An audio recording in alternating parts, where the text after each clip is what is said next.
tell him! You tell him I'm coming! Tell him I'm fucking coming! Straight out the Brooklyn basement.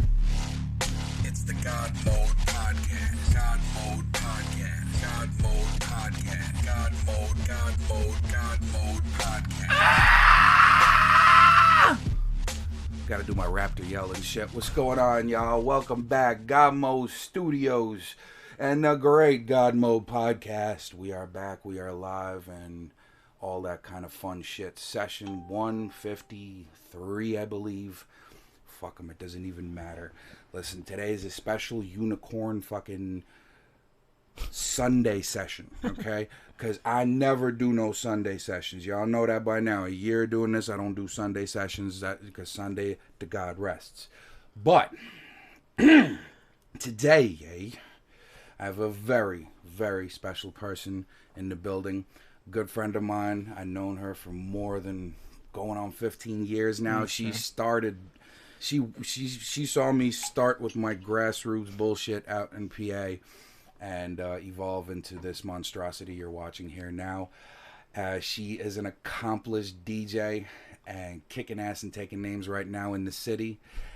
And without further ado, let me introduce my good friend, DJ Novi, a.k.a. Remeice.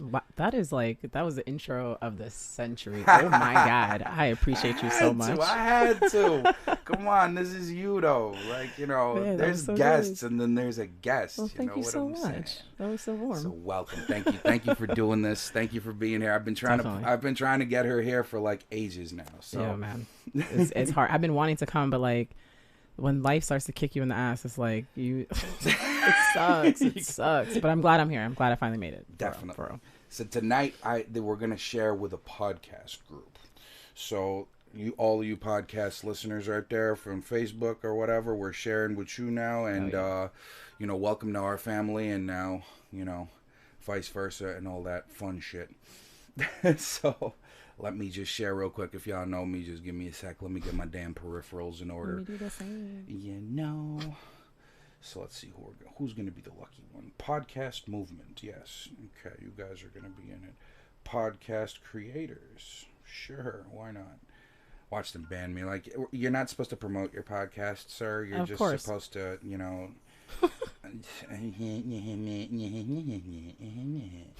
And then I'll share with maybe a music group or something. Nice. Everyone is a star. So you're a star today, right? Oh, thank you so much. Yeah. So they limit it to how many people you can share to. Oh, really? That's what it is. Because I used to share this thing like with everybody, and then at the end of the day, they're like, no. God, you get like 7 people you can share, like 7 groups you can share to, and that's about all you're gonna get. All the stupid rules. You know what? I bet you they made these rules because somebody fucked up. I mean, that's kind of why I stopped using certain sites, like DJing and trying to make like mixes, especially when I first started. Right. And like, I get so excited and I find the first like popular site and I'm like, yes, I can share music here. This is awesome. And I go to put my mix on, and within like 30 seconds, I'll get like an email and they'll tell me like, oh, we got to take this mix down because the first song that comes up, we recognize as this and copyrights and blah, blah, blah. So I had to like do a little more digging, and I found another site that is so much better. Where are you at now? It's called Mixcloud. Okay. Mixcloud.com /Navi by Nature. So I have a couple mixes there. Got to put some. Yeah, I'm working on some new stuff right now, but I definitely got a couple up there. So some chill stuff. I got to send you like my entire catalog and then just get a mix of that. Oh yeah, that'd be cool. Oh my God, that'd be so fun. Oh, that'd be fun. Right now, there's 188 of them. So this is gonna be like a mix of mixes and shit. Like it doesn't. Like if I'm gonna do something, it's gonna Bro, be. It doesn't surprise me. Oh my God. Well, that's a year's worth. This show, A year? Yeah. Oh my God. I thought you were talking about just like as your whole like. No, this is from starting to do the show. Yeah. 189. Excuse me. Wow. So like. Listen, people, if you got time, get into it. Even if you don't have time. Even if you don't have time, play it in a car. Exactly. Play when you're busy. But when I say time, you're living, you're doing it. Just listen, check it out. Especially if you're an artist. Yes. Because these things have no vocals on them. These are instrumentals, and it's like, someone got Kai tells me all the time. He's like, "Yo, I just go on there and then I just fucking wig out on a beat, bro, and it's dope." And it's like, yeah, man. Kai. Yes. What's Kai doing today? Today, I don't know, but he usually watches. Yeah. And if I hear one utterance of Kai floating around here somewhere, I will tell him to get his ass Shout out here. to Kai, for real. Yes. So like, yeah, so Yeah, this is it I would love to now. do some tracks for sure. Just mix some couple things for you. That'd be a good time. Oh, the last one you did for me was like ridiculous. Yeah. Nice. Good. I'm glad you like. Oh, buzzing. I think Yeah. that's what it was. Yeah. Yeah. I was like, Good yo, stuff. I couldn't find nobody to do nothing like that on this shit. I had a good time doing that too, because I mean, I had to find it was the lyrics and the instrumental, and I just felt like I had just listened to that song. I just made a mix with it, and I was like, okay, this is fresh. This has to work. This must work. And when I put it together, I was like, yep, this is good. And I made it on the NS6 too. Okay. Yeah. Yep. my I baby. have that baby here, and eventually I'm gonna set it up right here because I found a way to do this. Oh yeah. That I've hooked up a guitar to this before. Okay. Me and Slava had guitar sessions. So All right. the way I look at it, if I can hook up a guitar, right, just as an out to go in here, because Uh-huh. I want everyone to be able to hear it in in the internet land. Yeah. So if but that's only one-sided, like one side of like a mono cable. So my Yeah. assumption is if I put another mono and get two of them, And you left should be and able a to get it right, out of the output and then we hook it up into the NS. yeah. And then if you have your laptop here. Yeah. Yeah. But again, the only thing we're running into is some copyright bullshit. So this is where having 189 tracks to fuck There with. you go. Exactly. You know what I'm Exactly. saying? So like we could do something like You that. throw that on a little external hard drive and just get it going. Absolutely. Oh, wait a minute. That was Kai. Hold on. Oh, wow. No, really? Yeah, swear to Yo, Kai. Yeah, wait, he's on. He just texted me. I'm rushing around like a psycho right now, but I'll be back in the hood ASAP. Okay, so I'll be like, we live now. Come by when you can. When you can. Exclamation point. Blow. Because he was like, no. That's so funny. Like speak of the devil. You know what I'm saying? So now, having said all that, like, Yes. because you remember like half the shit I was doing, like the recent stuff I was doing, I started desecrating trap music. Really? Yes. Because what do I mean by desecration? It's Yes, because please explain. I despise the not despise, like I'm not with the delivery. Yeah. The delivery of lyrics on there. It's kind of hard to tell a story over a trap beat, man. Yeah. I can't, like, my fault, they're more like club bangers and stuff. I mean, yeah, I think that's the intent. So yeah, it's Exactly. gonna come off that way. So I started, because now I mess with a lot of, I crate dig in the internet, but all my samples are cleared, which is so dope. I get cleared samples now, and I started like, you know what? I'm going to look for trap. And then I'm just going to, instead of the beat that's supposed to go under it, I'm going to put a boom bap beat under it. Okay. All right. And that's been kind of the thing I've been desecrating Nice. as of lately. But of course, you know me, I still do my shit. I think I'm one of the last boom bappers on this motherfucker here. Yeah. Can we hear one of these? Oh, you can. Let's see. Do you want? Okay, so we'll go right from the. We'll do like the first 4 tracks that I've done as of like recent. So this was the last track I've done, and this one is called The Hit. The hits.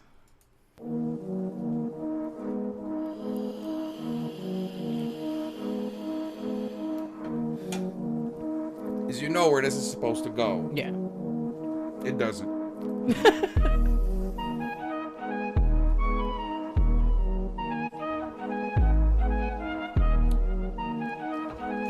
Like, I tried my best not to make it. How about that? God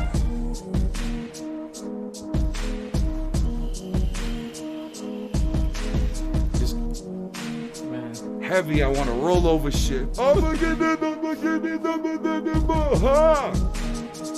And you can still do trap on this shit if you want to. Oh, definitely. Mama, I got it. Mama, But that's I did like it. the evolution of the songs that like I've heard you make over the years. Like it just every like I don't know if it's like the first one that you play sometimes or like a random one, but it just you have one that just hits.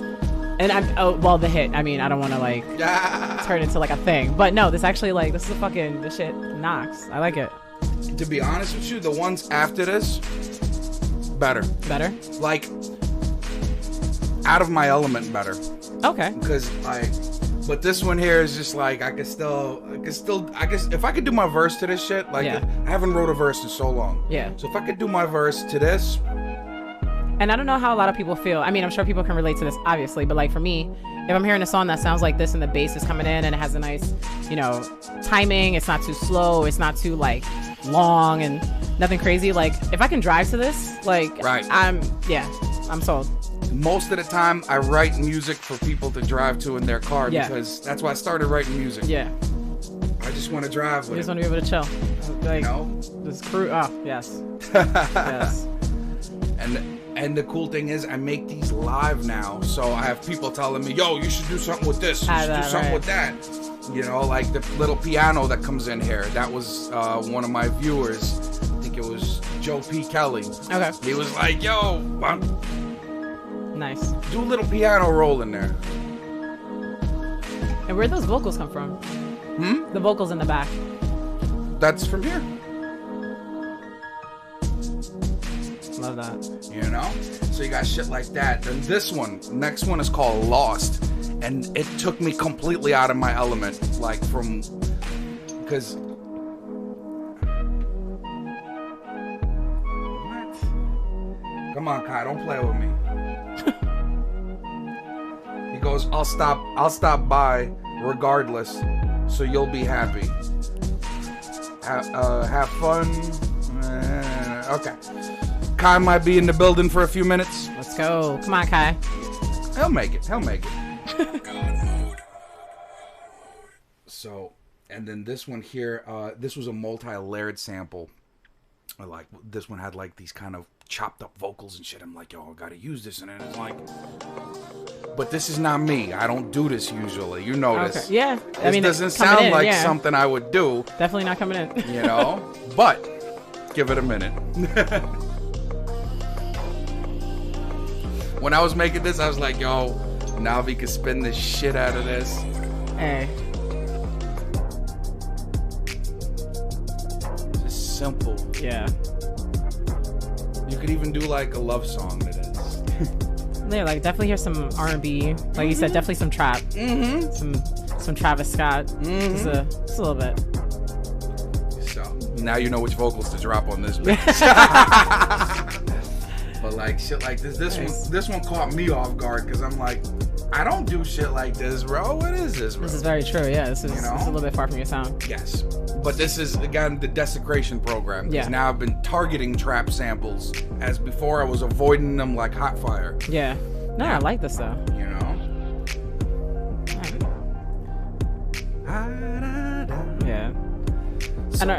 So this is can I say the site? This is on SoundCloud. This is on SoundCloud. Okay. Yes. Right. This is on SoundCloud, GodMode Studios. All of these are up. Watch them. Listen to them. Steal them. Do whatever y'all want to do. You know what I'm saying? I like this part.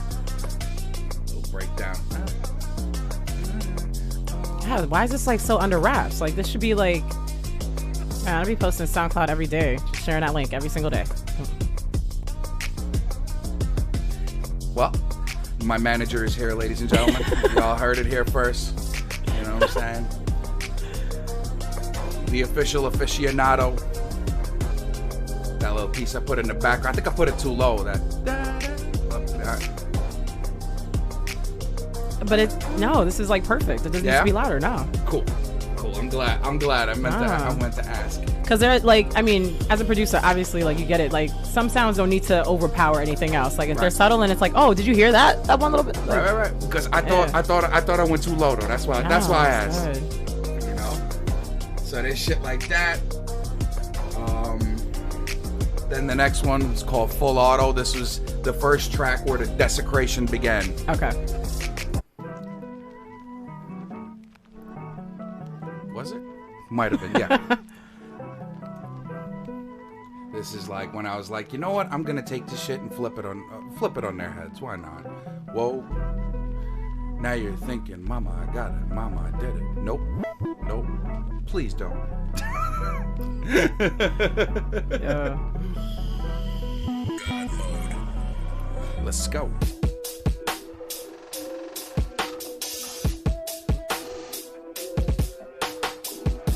Like, I still keep some of the elements in it. Yeah. No, you can hear you in this one for sure. Yeah.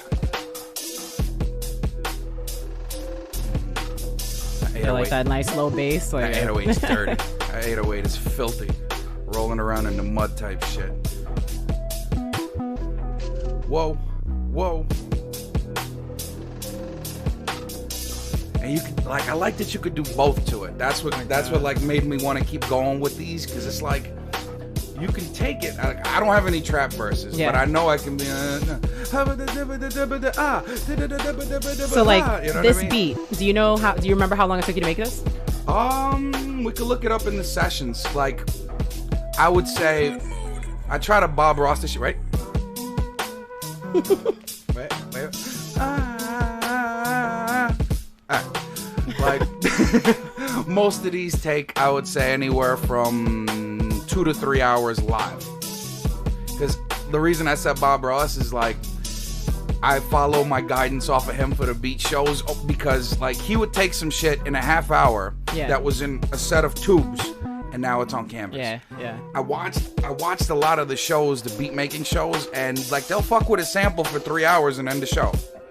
Like, come on, Mo, can I hear something? Yeah. You want to put it to something? Yeah, I do something So with that, for I sure. formatted it to the point where I'll start with it, I'll put the sample up, I'll do the boom bap, I'll add what I want to add, I'll arrange it, and it goes up to SoundCloud that night. Yeah. So all of these were one-nighters. Nice, dope. But now, what about people recording behind it and do the same thing? Do you have anybody come in, like, record off of one of these beats and then you throw it in on SoundCloud and Not kind yet. of give people an idea of, like, what it sounds like? What do you mean exactly? Like, if you have an artist come on and, like, yo, I want to do a verse to this beat, and just have them record something and put it online. We could. I haven't done it yet. What I want to do is I want to have live sessions in here. Yeah. I want to have a rapper come in, like, you know, I have my guys come in, you know, they got bars, but I'm saying I want to have, like, a career guy come in here and funk flex the shit out. You know what I'm saying? And in that respect, they'll have a video of them spitting to these beats already. If they like any of them, they get back to me later talking about, like, yo, I like this one, I want to take this one, or I want to record this one. Man. Okay, so you already have what you want written out, good to go. You come here, I'll take that, put it on here, we'll go in there, record it out. You're good to go. I gotta find your link. I'm gonna share this with somebody. There's this artist named Solo Jones. Yep. Who he has this, again, I know you can't play the song, but he has a song called Big Toe that I heard a few weeks ago. His girlfriend and I, like, were friends on social media, so she posted it. And I already thought his flow was crazy, so when I heard this song, it, like, reminds me of that last one. Like, Okay. so I'm gonna see if I can share with him, because, like, yo, I could just hear him, like, just owning that shit. Now we're gonna get back a little bit to my roots. You know, gotta get back to the roots.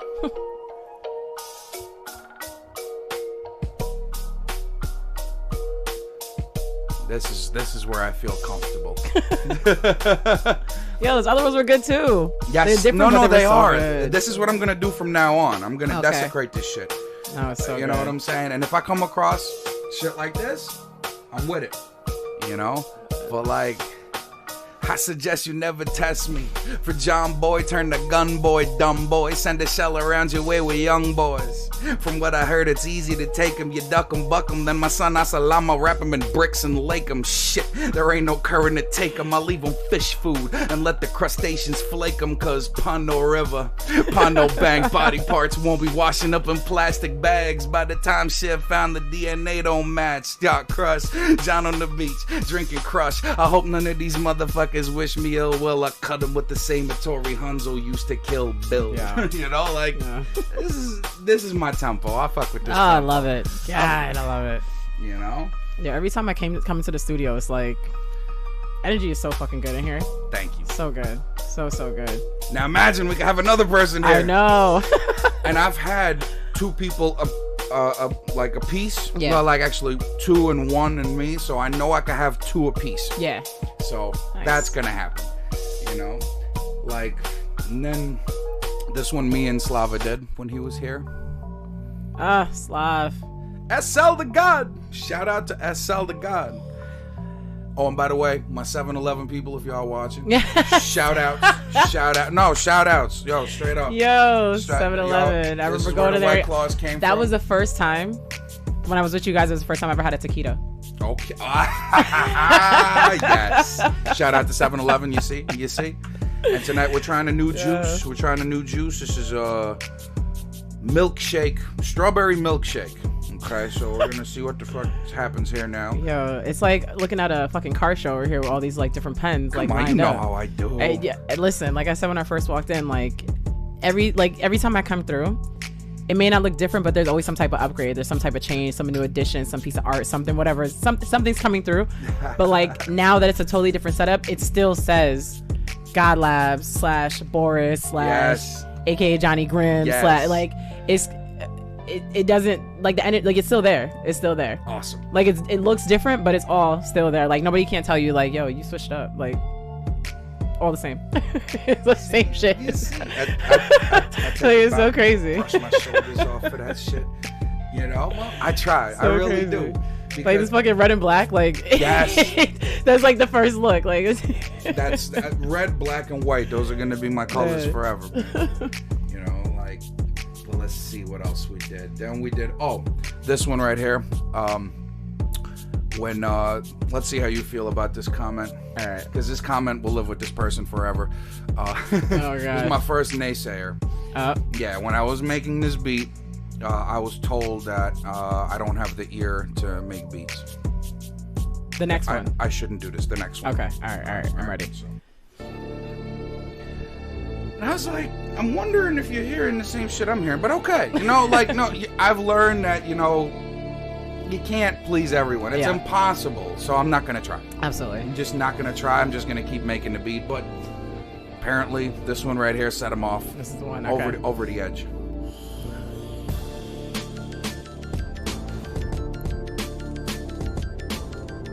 Swear to God.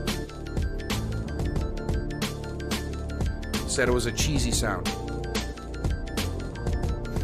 This comment will live with you forever. Okay? Lucky I don't mention your name.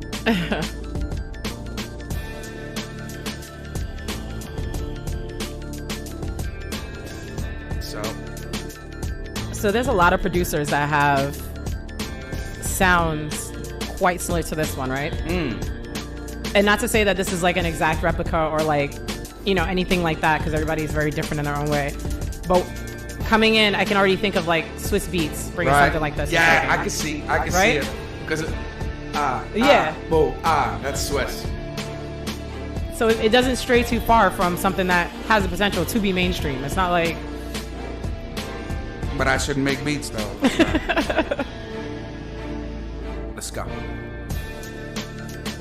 Yeah, like something like right here. Like what? I shouldn't make beats though. I mean, come on. You can have somebody like her do a little R&B, just get high in it, bring out a nice long vocal.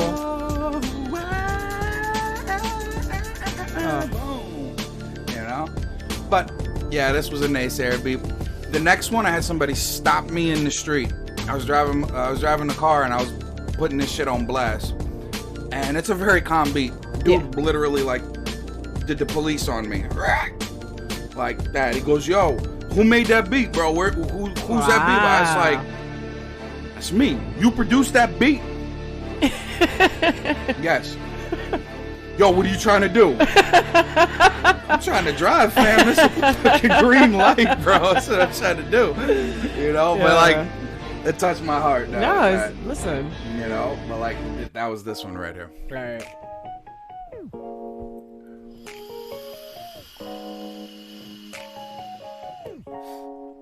But he was an old head too, like one of them guys that talk like this. Like, what are you trying to do, son? Oh God, I don't know yet. You got me scared. I don't know what to think now. Yeah, and it's definitely much more chill. You know, but like, damn, he stopped you for this. He should share other stuff. I'm with it. I mean, I was happy. If he stopped you for this, he's got to hear the other shit. Yeah. I gave him the YouTube link. Listen. All I ask for is subscriptions, man. Just hit that damn subscribe button. Me love you a long time, I promise. I promise. And if there's no beat in here, you could always hear Bobby talk about politics. Yeah. That's my guy, you know. Yeah, I literally just told a story about Bobby the other day. I'm gonna stop the music for this shit. Let's go. Let's go. I'm ready. Nothing bad. But the one thing that stuck out to me about this guy, because like I was hanging out with you guys, I was in my like early 20s, but like I would never see anybody drink like this. So we went out to Bobby to that with the hookah lounge. Okay. And he was just getting vodka on the rocks, and like With I some think lime and lemon. he ordered like 6 of these things, maybe 7. Yeah. And I was just watching him just throw them back like it was like water. Nothing. And I was just like, yo, this guy is crazy. And then after he had them, then I saw how crazy he actually was. Yeah. And I was like, nah, this dude is like for real crazy. Like it doesn't slow him down. It speeds him up. Yeah, exactly. Because like when you said 7, and that's bad. That's bad. We're talking like rock glasses and shit. Yeah. But the reality is, back in the days, we used to go out to this place. It doesn't exist anymore. What the hell was it? Regardless, it was this lounge also that they had a secret bar. Like you had to know about it to go in there. So it's like it's a bakery. And shit. Nice. Real nice I love bakery. shit like that.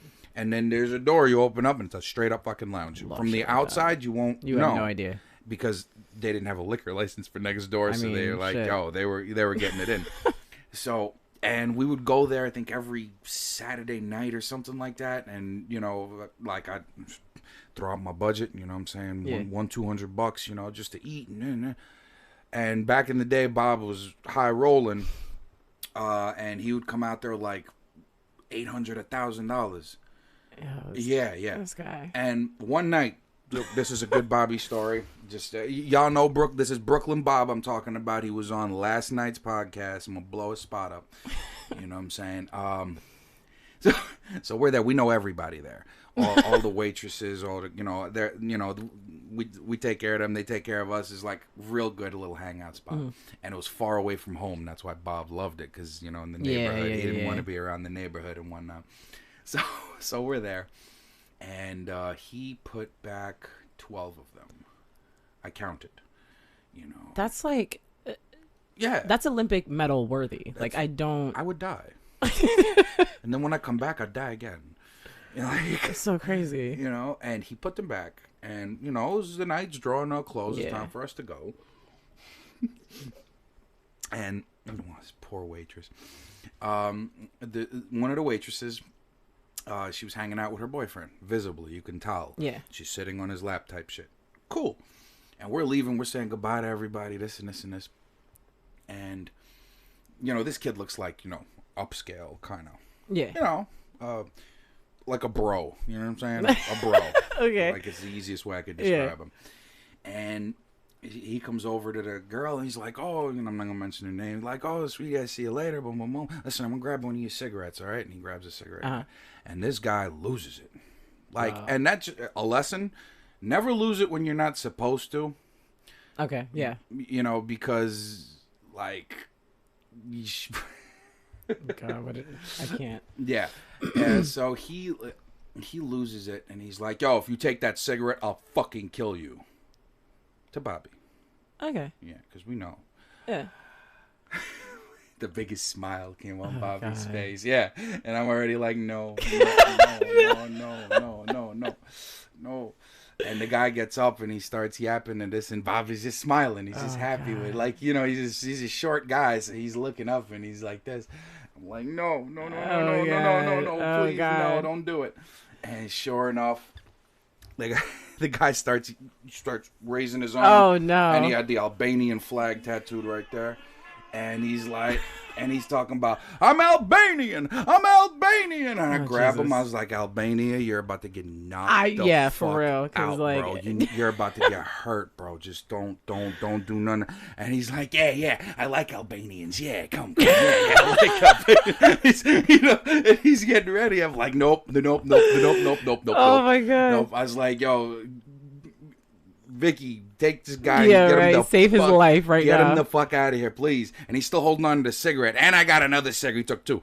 Oh, and man. I got your cigarette. What are you gonna do about it? And I'm like, yo, let's go. Oh, man. So I took him out, and the whole ride home, he's hanging out of the window, and I still have his cigarette. I still have his fucking cigarette. I'm like, yo, you know. Oh, So my that's Brooklyn Bob. Listen, right there. I need one more night with Bobby and like a just me in a totally sober, or at least no alcohol, but totally sober nature, just so I can properly observe. I'll call him right now. I will call him here right now. Stop playing. Yeah, Sunday's the day of rest. Exactly. Sunday's a chill day. Exactly. Because he was Yeah. here yesterday. We had a good little. Yeah. He wants me to hate the Democrats as much as possible.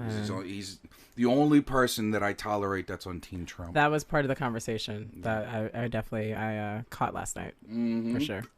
Then I was like, oh, Bobby. Yep. Because I guess he doesn't mean any harm. No. But it's like, just do, like, can I let him go? You're like, you know what? Just talk. No, because I'm wrong. Like, yeah, man. You're right, dude. Oh my God. You're fucking right. This guy is so great. Oh, God. So, But I'm glad to know that he's still around, he's still doing the around. thing. He's still... kicking. He's kicking. Like, now more than ever, I think. Staying out of trouble, I hope. No. No? Okay. No, That's I guess that's a lot to be expected. He went into real estate. He was doing some real estate things. Shit, now he's in real estate now? He was. Well, okay. This was recent. Okay. I won't go into details because this is an ongoing thing. Fair.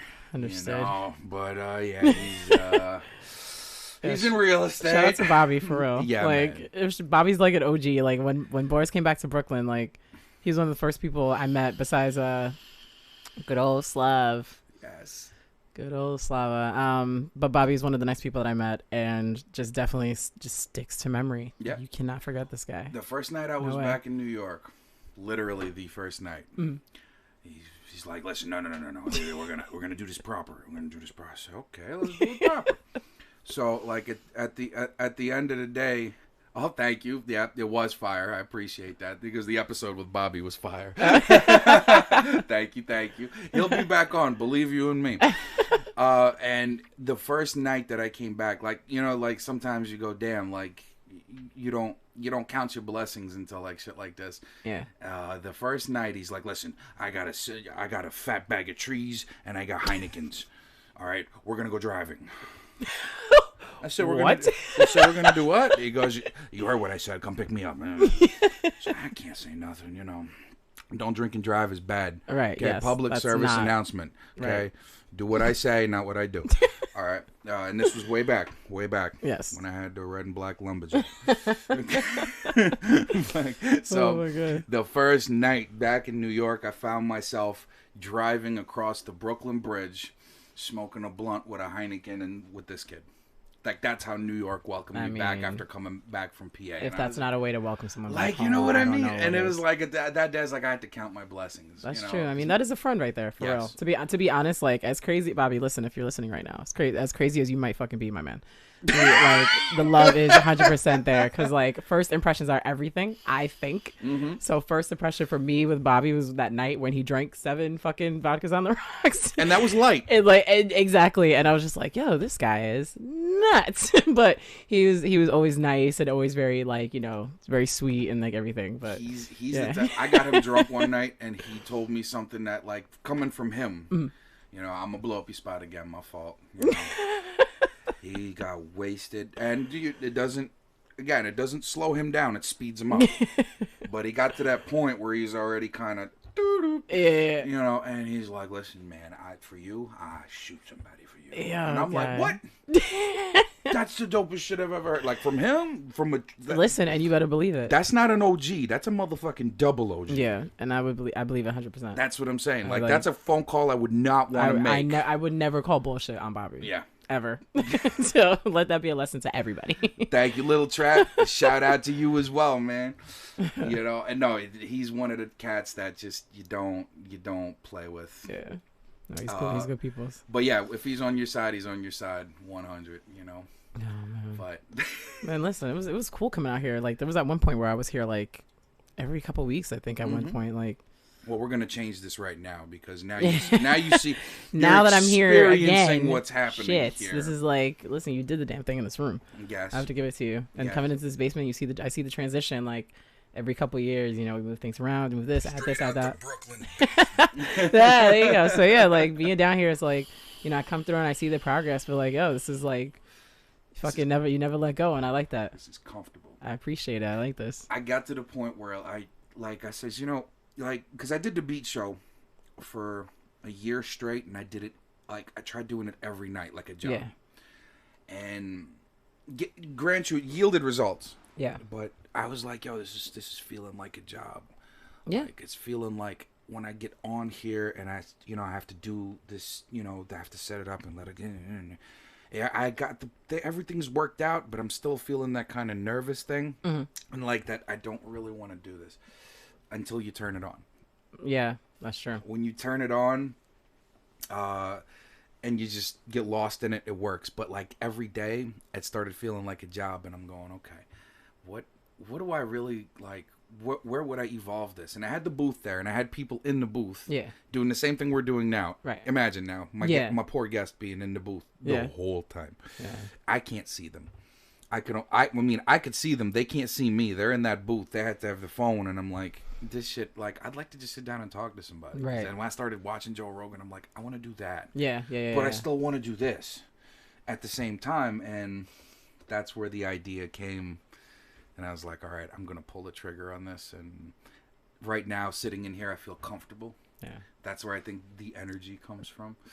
And I want more people in here. I need bodies in here. Yeah, man. Like, and it's going to happen. It's got to happen. Like, it must. Because, there's so much, there's so much in here that I feel like any recording artist can't say no to. Like, you come into this room and it's just like, okay, so where do I sit? How do I get going? And, I'm not a recording artist, but I love the process of watching a producer, a singer, a rapper just kind of like, not just make the song, but like make the song. So I'm talking about the writing, I'm talking about the beat making, the mistakes, the fixing, the point where you're like, oh shit, this is the one. Right. And you see the people in the back of the room fucking losing their minds because they're like, this is the one. Yes.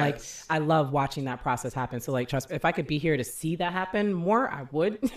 But like, yo, well, bring your friend over. Shout out your friend. Oh, Solo Jones. Like, listen, I haven't met the guy yet, to be honest with you, but that's not even what's important. It's the fact that like his girlfriend shared his post. I saw that he's a rapper. I followed him a little while ago. He shared this post, and I was just like, yo, this song is actually really good. Big Toe. Like, if you guys haven't heard it yet, look up Solo Jones, Big Toe on Spotify. The shit is so fucking good. Okay. It's so good. It's such a chill. It's like, and it reminded me of the sounds you make. Right. And just like, and this is just a song, like the video he recorded in Chinatown, like all over Manhattan, West Village. Like, it's just like some street shit, some like regular New York shit, but like, it's like good New York shit. Like, it's stuff that you would listen to, you have playing in your car, you have like, just going on in the background, but it has to be like loud. Because if it's low, it doesn't make sense. So it has to be turned up.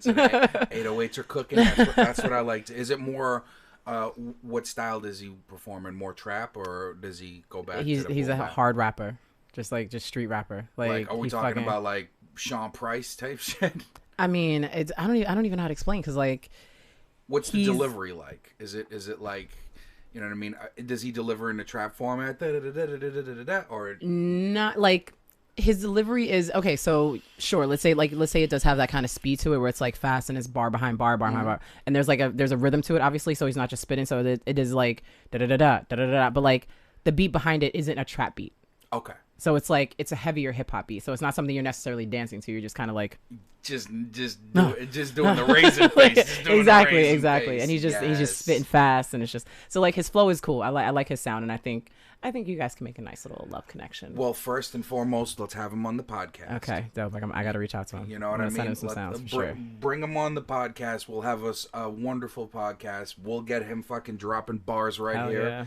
And then whatever happens after that. Listen, See, this is now my resume. Yeah. Like, you want, like, I hear it, yo. Like, you want beats? Like, first of all, come here and talk to me. Yeah. That's what I want. Bring your fan base over. It doesn't cost them nothing to hit the damn subscribe button. Right. And that's it. That's all I ask for. True. And then after that, we'll work. Yeah, man. You know, like, who did I do? I did a track. Oh, I know who I did a track with. I can actually play this one. If I can find it. With Dreddy Kruger. Netflix. I don't know this one. He was. Who the hell did he work with? To be real, I don't even remember. But the track is Dope Sully. You know what I'm saying? Boom bap music, yes, Daryl Jones. Boom bap music is where it's at. You know. Let me see if I can find this real quick while we're even. Sean P. Let me. Sean P is like one of my favorite fucking rappers. I swear to Sean Price? Yes. R.I.P. to God, man. Yeah. Like when I want to like lose my mind in the fucking car, Sean Price Boom Baye is what I'm putting on, and like, and through the people I know, right before, you know, unfortunately he passed. I met him one time, and he scared the shit out of me. But he did. Like, usually I don't really get frightened. Like, but in my heart, I was like, this is a dangerous man right here. Yeah? Yeah, like, he looks just like, you know, unpredictable. Yeah. And I remember he was telling somebody that, what do you mean his new project? Sean Price? Well, hopefully, it was probably something left on the cutting room floor. But let me look at my email for this real fast because this is like worth it. It was one of the beats that I produced on the show. Oh, okay. My man Dreddy Kruger was like, "Yo, you need to give me this." Like, I need to do what? Because you need to give me this beat. Dreddy Kruger. Yeah. I love that name. Yeah, he's on YouTube. He's on all that stuff. But I'm gonna try to find it. Maybe see if we can vibe with it.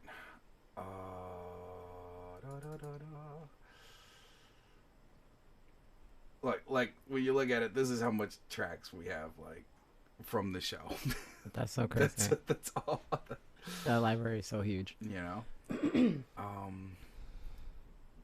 And I gave him 5 tracks, and he came back with this one. Let me see, maybe it's on the phone somewhere. But keep talking while I dig. I'm trying to post the link to the show right now. Do it. Like a kid. Do it. Do it now. Yeah, share it on Facebook. Try and post it on Instagram. All right. Share with the people. Yes, definitely.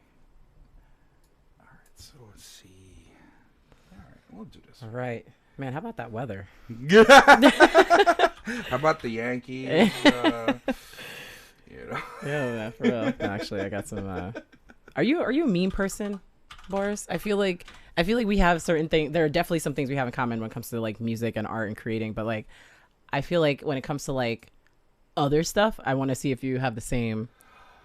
Well, by feels. meme, what do you mean? Oh, memes like joke pictures or videos. Do I have memes? Do you like them?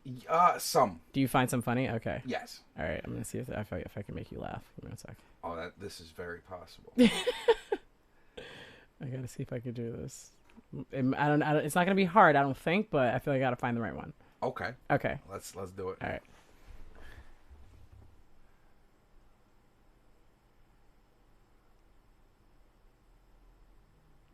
Wait. So read the picture, and then the comment at the top. I read the comment at the bottom first.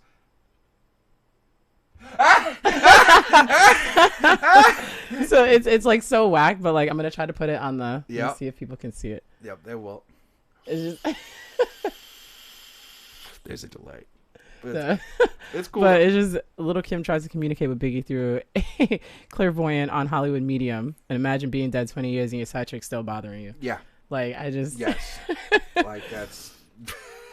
Did I do it? Did I kill the dead space? Yeah. Keep killing it. All right. Let me see if I can find another one that may or may not make you laugh. Yeah. Let's see. Oh my god.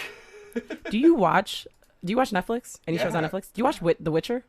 I watched the whole season. Oh my god! Like there's a metal cover of the song "Toss a Coin to Your Witcher." I've heard this. Man, it's so good. It's so good. I mean, hopefully people out there listening right now have heard The Witcher or have watched The Witcher because that shit is so good. The Witcher is, I like it. It's pretty. I think it's pretty good. But still, I give it a 70 only out of 100. Yeah. Only because like I fuck with the game. Yes. Yes. They should have made it a little like they made it bloody enough, but they should have went overboard. Like They they should have gone crazy. Yes. I thought there was some like some good graphic scenes in the sense of like the way that the camera pans and whatever little editing that they might have done to it, but like just some of those angles when he like cuts the sword through some of his like battles and stuff, and like the blood and the body, and they did the choreography. Yes, there we go. That's a good word. They did it, but like again, it's you just want it to be darker. See, this is what I meant. Like I feel like, and I knew there's gonna be some things like the gore and the extra blood and it's gotta be. Well, like, and in truth, when it's like watching a real surgery, I can't watch it. But like in the movies, if we're not really just sus, it's not, then it's like I don't know. So wait, when you say surgeries, you can't watch because it's like too bloody. Like it's real. You know what I'm saying? Like how so about it makes you like nauseous. Like it's I can't watch it. I look at it and I go, oh nah, man, I really don't want to know what's in there, man. No. But when it's like The Witcher, I'm like, bro. Can you cut him deeper, please? Like, if you cut him, I need to see, I need to see spaghetti, bro. I need to see shit. So I guess it's a paradox. So if I threw on a little, like, Grey's Anatomy, right? And they were, like, in the OR, you, like, couldn't watch it? Probably not. That's so funny. Like, it's weird. Like, it's so funny. And when I was a kid, I wanted to be a veterinarian and shit until I seen blood. No. Hell no. And, like, not my blood. Like, mine was, all right, we're good on that. But when I see someone, no. No. Oh my god, that's so funny. So all the gore and blood, but no Grey's Anatomy, no ER. No, none of that nonsense. Because it's too graphic. It's not, again, it's not the graphic part. It's just that like I know that this shit is real. Oh, this like happens to people. And it happened to somebody. So yeah. It's like. It's like impersonating, like a person that still exists and shit. Like, okay. Like I've never thought of it like that. Like, damn, man, the guy's still around, man. Like, don't. I've never thought of it like that. Wow. Perspective. So I'm still trying to find this shit, believe it or not. But it's cool. We're gonna get there. Like I'm. Like desperately digging for how do you know this guy? Dreddy, we go back to the K-Shark days with Dreddy. Damn. And he's out in PA now. He reached out when he heard me doing this, and he was like, yo, he didn't even you need to send me this track. Yeah, man. I'm like, really? Do I need to? Have you been out in PA in a while? Well, right now I'm selling the house. Oh, right. You did mention this a little while ago. Yep. Nice. And I found a buyer. Okay. So, right now. Oh, so PA is about to be a thing of the past. Yes. Oof. Yes. A lot of history in the house. If this is where the music started, was in that house, which was crazy. But like, God, look at all that music. This is I'm actually tapping into my phone now because it's like desperation is real. Too much music. I'm trying to find the one where he actually sent it to me because like it's worth the listen. Yeah. It's just that like when you have 15,000 emails and that doesn't help. Like and all this shit and when people send you something you're like and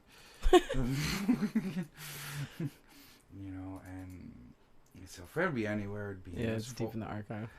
Like even on my phone, because I know what it's called. It's called We Outside. Okay. And it's not coming up when you search it. Nope. Of course. Like why would it? Like in a time when I need it. Like We Outside, bro. So while you try to find this, what other shows are you watching right now? Right now, and everyone might hate me for this, but I'm just now getting into Narcos. I haven't watched that yet. It's pretty good. I've seen half an episode and I thought it was really good, but just for whatever reason, I didn't continue. Right. it's half of it is going to be subtitled. But, but the reality is, it's the history of how the cartels were born. Right. So it's like, it's enough for me to go. It's cool to watch, I'm sure. You know? So I've cracked out on that. What else have I been? The Outsider on HBO. Also haven't watched it, but have also heard of it. It's really nice. I have seen the entire season of Watchmen. Fucking so good. Fucking worth it. So good. Especially the last 2 episodes. When you get to the last 2 episodes, you're like... Oh. It just blows, blows everything up and connects everything. I feel like I want to talk about it, and I feel like it's a fair enough time, right? It's been on HBO for months. It's so worth it. Listen, that whole Mr. Manhattan thing, he was able to tell her every time, no, you think this is what's gonna happen, but it's not. Mm-hmm. Regardless of what you do, this is the outcome. Mm-hmm. And she just kept on, Oh, God, it's such a good show. And then I bet you, I know they left it off the way they did, but I bet you she inherits his powers. Yeah? It has to, because you saw the ending. You remember the ending? Oh, with the whole explosion and everything with that. With the egg. You remember when they were first starting to date, and he was she's like, yo, so theoretically, if you're some kind of crazy being and shit, you can infuse this egg with your DNA. Oh, and if I eat that, I get your powers. He's and she cooked it up and everything. Yeah. Theoretically, I can do that. And then at the end of the whole finale, there was one broken thing of eggs, and there was one egg there, that was still and there. she cooked it, and then she tried walking on water, and that's when it cut. Right. Oh, that's a very good memory. Did you just finish it? No, this was a minute ago. That was a great memory.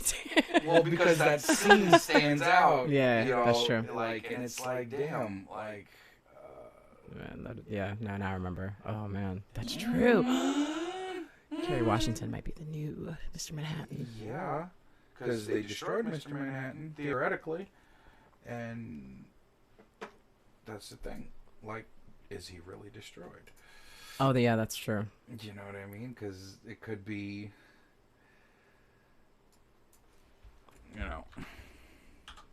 Damn, the song does not want to be found. That's okay. I have a few tricks up my sleeve.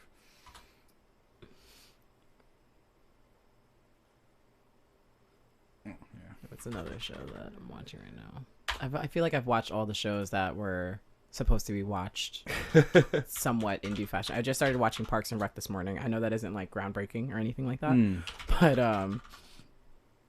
like I said, I watched all the shows that I feel like I needed to watch, and that was just something to kill the dead space and while I did my hair. Right. So Parks and Rec, shout outs. That show is so funny.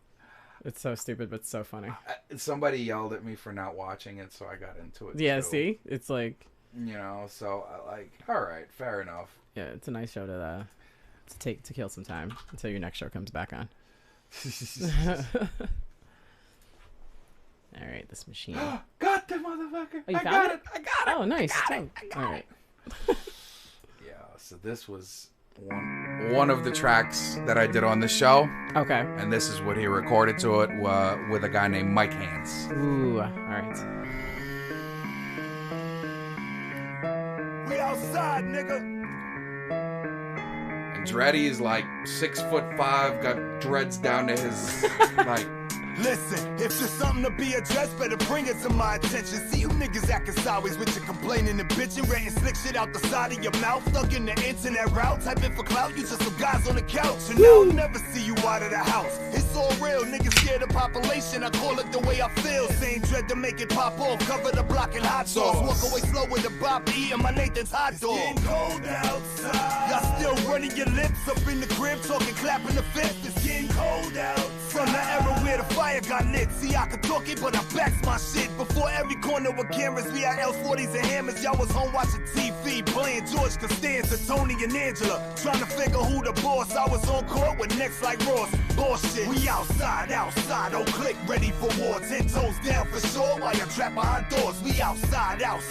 You niggas want no parts of the flame. Yeah, y'all can shoot it, but don't test this aim. It's getting cold outside. God forbid you violate our shit. It's going small, better catch our drift. It's getting cold outside. I love that. Hot on your block, the Dreddy, bro. Dreddy is no joke. Yo, honestly, ain't many of these niggas fond of me. Ain't no fucks given. They don't contribute to my economy. I'm out here living, maintaining that pivot. You might be getting some chips. Getting that shit with the riches. My day ones met me.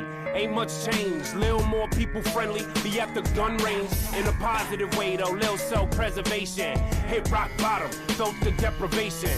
Kept my calm, motivated, but stayed patient. Still waiting, stayed heavy on medication.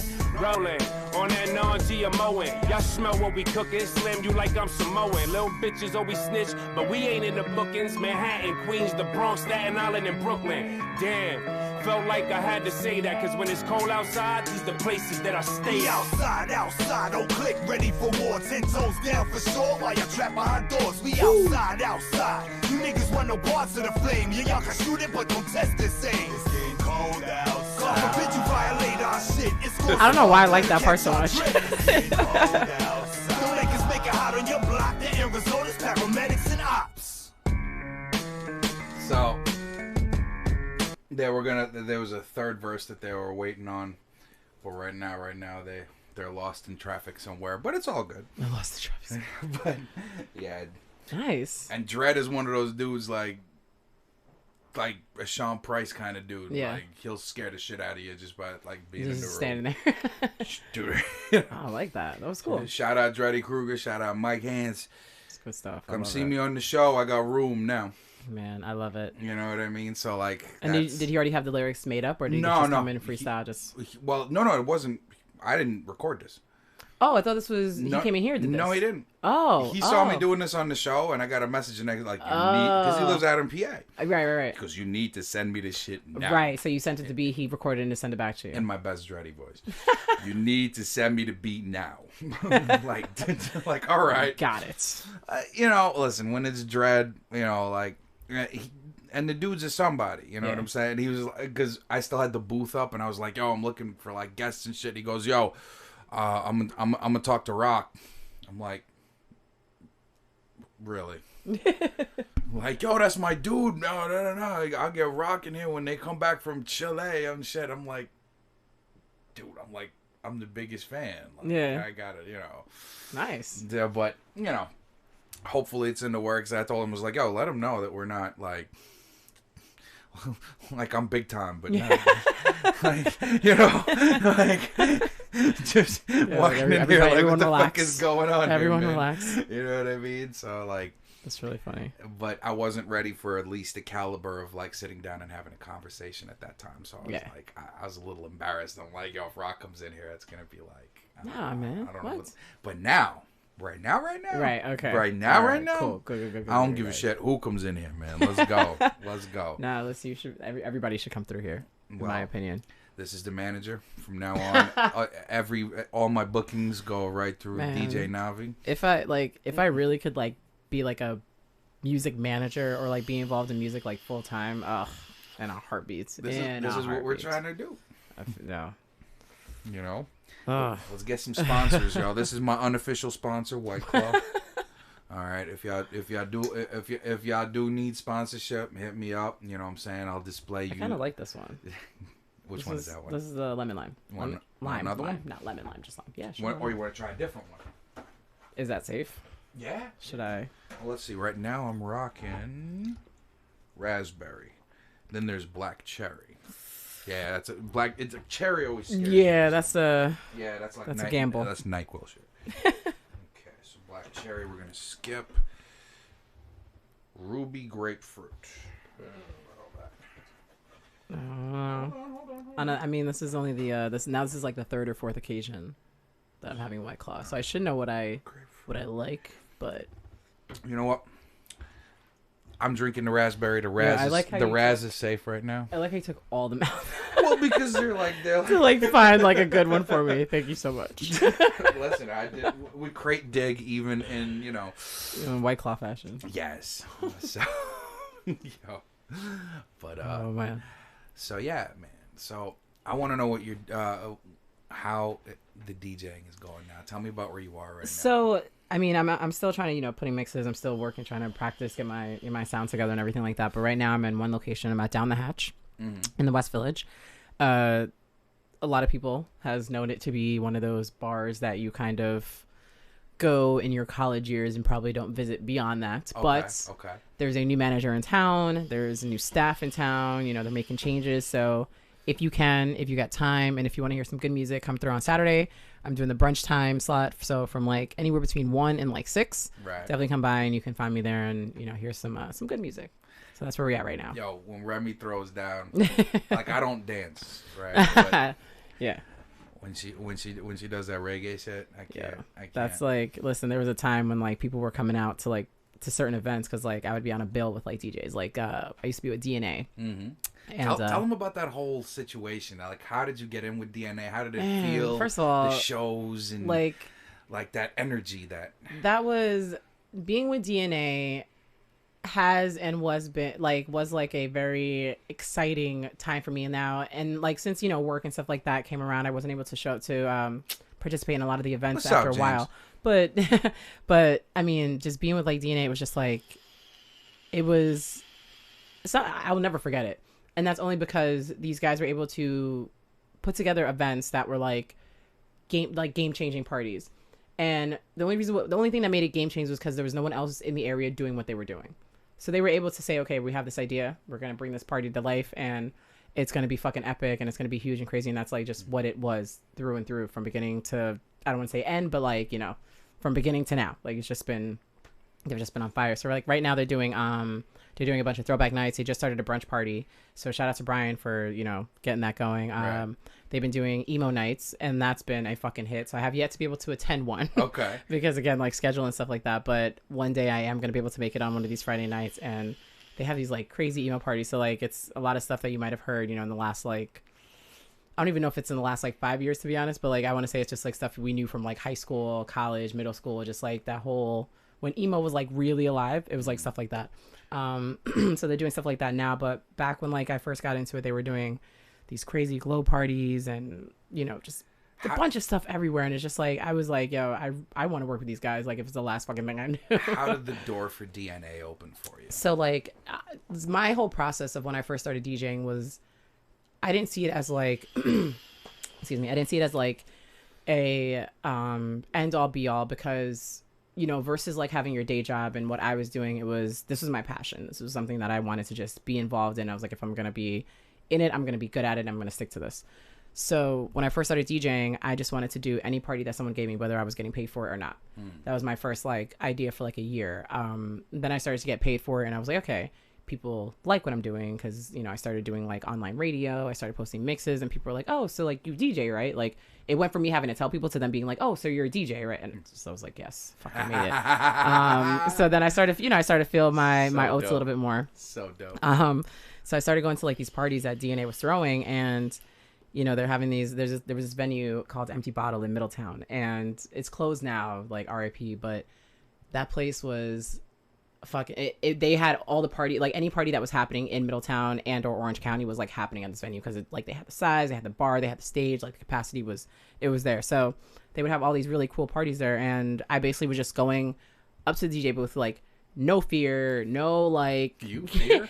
no like no like care in the world because my mission was like these guys got to know that I can DJ and they fucking have these crazy parties and I just want to be able to breathe the same air that they're breathing right now. And like I know I'm talking about them like they're celebrities, but it was just a time where I was just like these guys have incredible control of the party scene and just know how to get things going and like I wanted to just be in that. Celebrities though when you think about it, they were celebrities to you. for sure and then like not even just to me. I think it was like they had an effect on a lot of people in this town because like they like the biggest hit that they had was these glow parties and like the lines that they had because like they had people come record videos, you know, GoPros and stuff like that, but like the line from the venue would literally like wrap like at least 2 blocks worth like around and it was crazy. It was fucking nuts. So like for me I was just like I want to know these guys. I need to know these guys. So eventually, you know, I was going to their parties.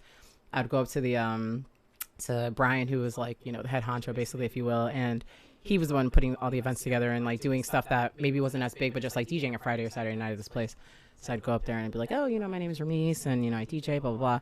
So naturally it's like, okay, that's cool. Nice to know. But like, it doesn't usually go past that sometimes, like most of the time. Yeah. But I was fucking persistent.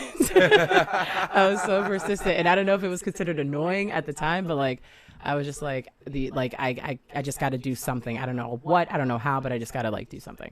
So I started, going to all their parties and stuff like that, and I was just very present and very vocal. Right. So I actually just had this conversation the other day. They had a DJ competition, and I decided, I really want to be a part of this. And they were like, you're the only female. We want you to do it. Like, just try it and see how it goes. Right. I was. Now, have you ever touched? So I had already been DJing at that point, but on like the scale that this was, no, not even close. Because I was doing like small bars, like a couple house parties, things like that. So for me, there was no real judgment. But now I'm doing a DJ competition. So like now I'm like, okay, I gotta bring my A game, and I got up there and I just like I had my mix, I had my playlist and everything like that, but it just wasn't hitting. God bless. Thank you. It wasn't hitting the same way that I thought it was. All right. It was a little. I don't want to say crash and burn, but to me it was like total letdown. But it was fine because I everybody was like, they gave me their feedback. They're like, oh, the music was really good. Maybe the mixing was a little shaky, and I knew I was nervous. So I was like, okay, it's fine. All right. Still good because they were like, you did a fine job. It was okay. So I was like, okay, this is okay. I'm gonna keep trying. I'm gonna keep going. So I kept going to parties, and eventually Brian was like, come with me on like a Friday, Saturday night, and just do like a half-hour set, and we'll see how it is. So I was like, okay. So I came in there, I was trying to relax, I did my thing, and he was like, okay, I'm digging it, this is cool.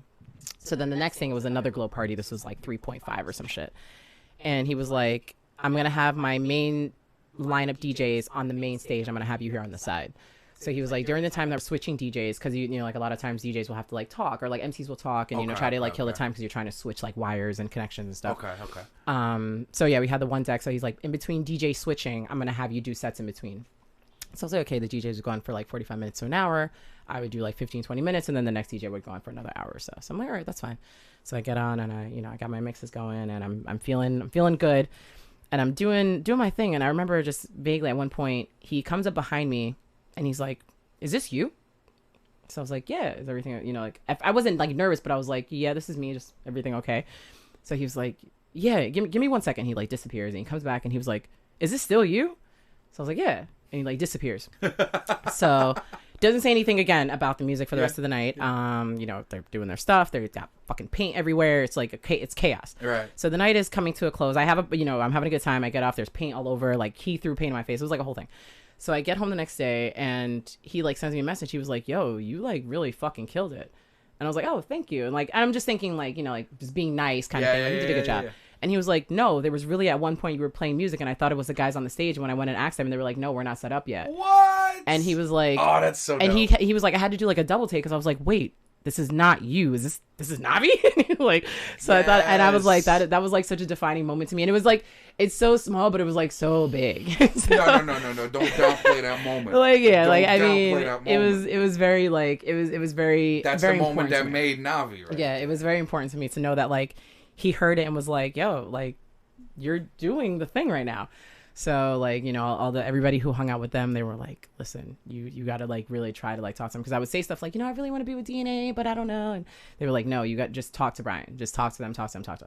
And I think for months I was like, so when are you going to let me join DNA? Like, right. An idiot. And then like at one point they like all sent me like a group message and it was like, hey, how you doing? What's going on? Blah, blah. So I'm like, nothing much. I'm thinking that they're all going to like try to coordinate like an event or something. Sure. And they were like, so how do you feel about joining DNA? And I was like, and I was like, yes. Did you say it just like that? Immediately. And like, it was in typing, so I don't think it conveyed the same way, but that was what I was feeling. It was like, letter Y like dot how, E dot S. This was yes last year. So, but yeah, and like they asked me to join, and I did a bunch of parties with them, and it was just it was so. How long did the DNA experience last for? For me, it was about like, I want to say like a year and a half, and like only because like like I was talking about before when I got in here, it was just like adulting really fucking sucked, and my work schedule started changing and got really hard to be available and flexible and yada yada yada. So I do feel bad in that sense, but at the same time, like, excuse me, I don't take back the fact that like they heard me. They, paid attention. They were like, listen, this girl's good. Yeah. We're going to have her give you an honest grade, and that's priceless. Exactly. And, and then like they're still doing parties and stuff like that. And I still commend them. And I one day hope to still go out to one of those parties, because again, time is so fucking tight. But I am gonna go out there one day, and I'm gonna love it the same, because they're just fantastic people. Yo, and shout out to incredible Brian artists and performers, whoever and, you are, Brian. yeah, shout Brian Junior, fucking Irk, well, not Irk anymore, but Joka, because now he's doing some new projects.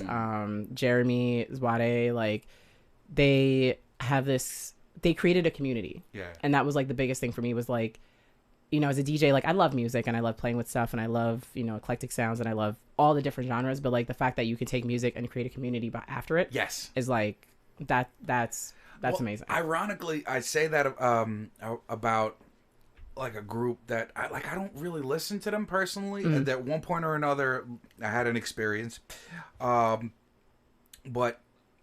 not really a fan. But Yeah. the community that they created is ridiculous, and that's ICP. Yeah. Because and again, I'm not gonna call them the most talented rappers. They're not. Yeah. But I went to a gathering. Okay. If any of you know what a gathering is, dumbass was there. I have smoked a blunt with Violent J. Nice. Nice. And Anybody Killer, I believe his name was. And the community behind it is ridiculous. Yeah. Because I had friends, this kid Josh and Jeremy, when I was in school for like mechanics and stuff, and they're like, "Yo, we're going to the gathering. You're missing a few days of school." I'm like, "I am." Huh? And it turned out to be a week. Oh my god. They rent out a lake. Okay. Don't ask me where. I don't remember. But it's the same lake every year, an acreage around it or whatever. Yeah. And then they have like wrestling matches, mosh pits, but at night, well, at least when I was there, they drive around in a golf cart playing like their shit, and then they come chill with everybody. Yeah.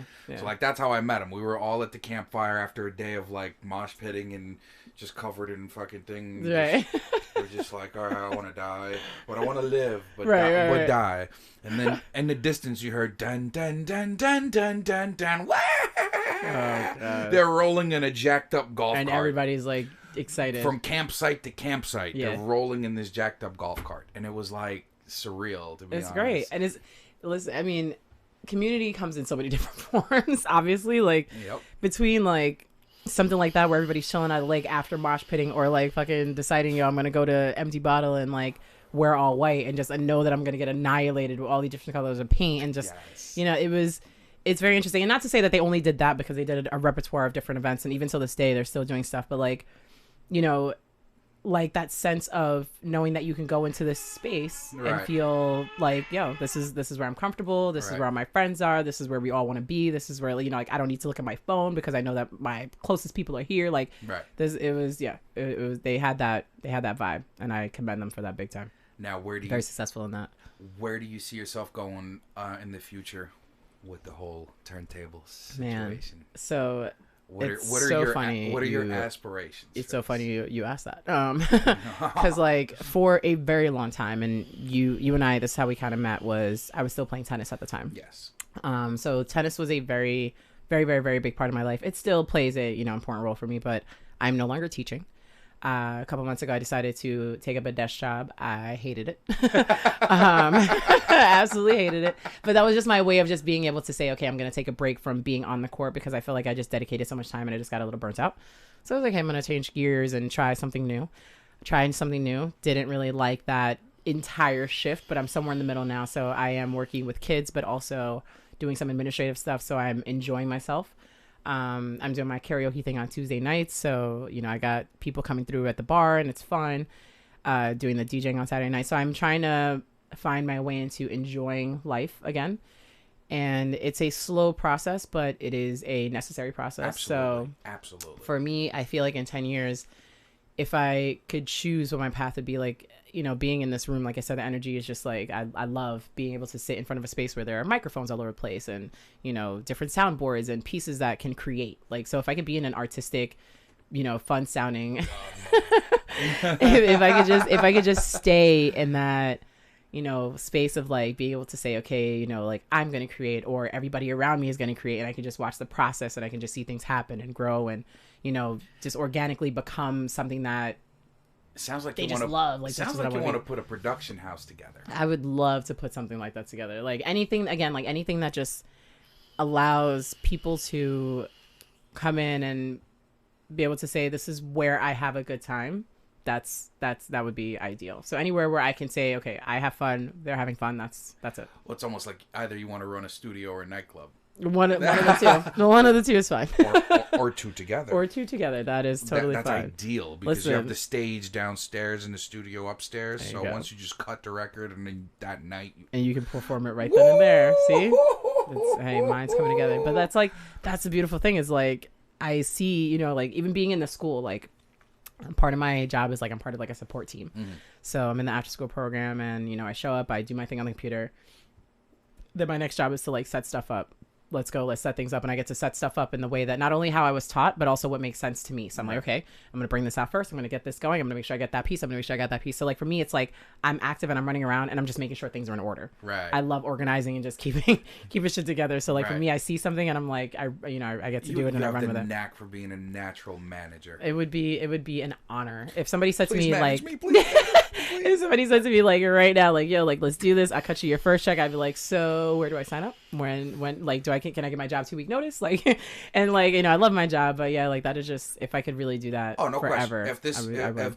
If this is gonna take off quicker than I thought, or than I think, because I do have a plan, but if it kicks off quicker, I'll be the first one to tell you, like, I'll be doing this shit all fucking day. Man, all day if I could. Like, this is where I feel like I belong here. Mm-hmm. And I know how to feel it because I'm striving for the same thing and I'm trying to build, you know, like the best I can, I guess. And this has been the best iteration of how this should be. And it's one of those things where, like, you know, I just talked about this as well the other day. You know, somebody I work with now at the school, she's like, you know, how is it going? Like, you know, how do you feel?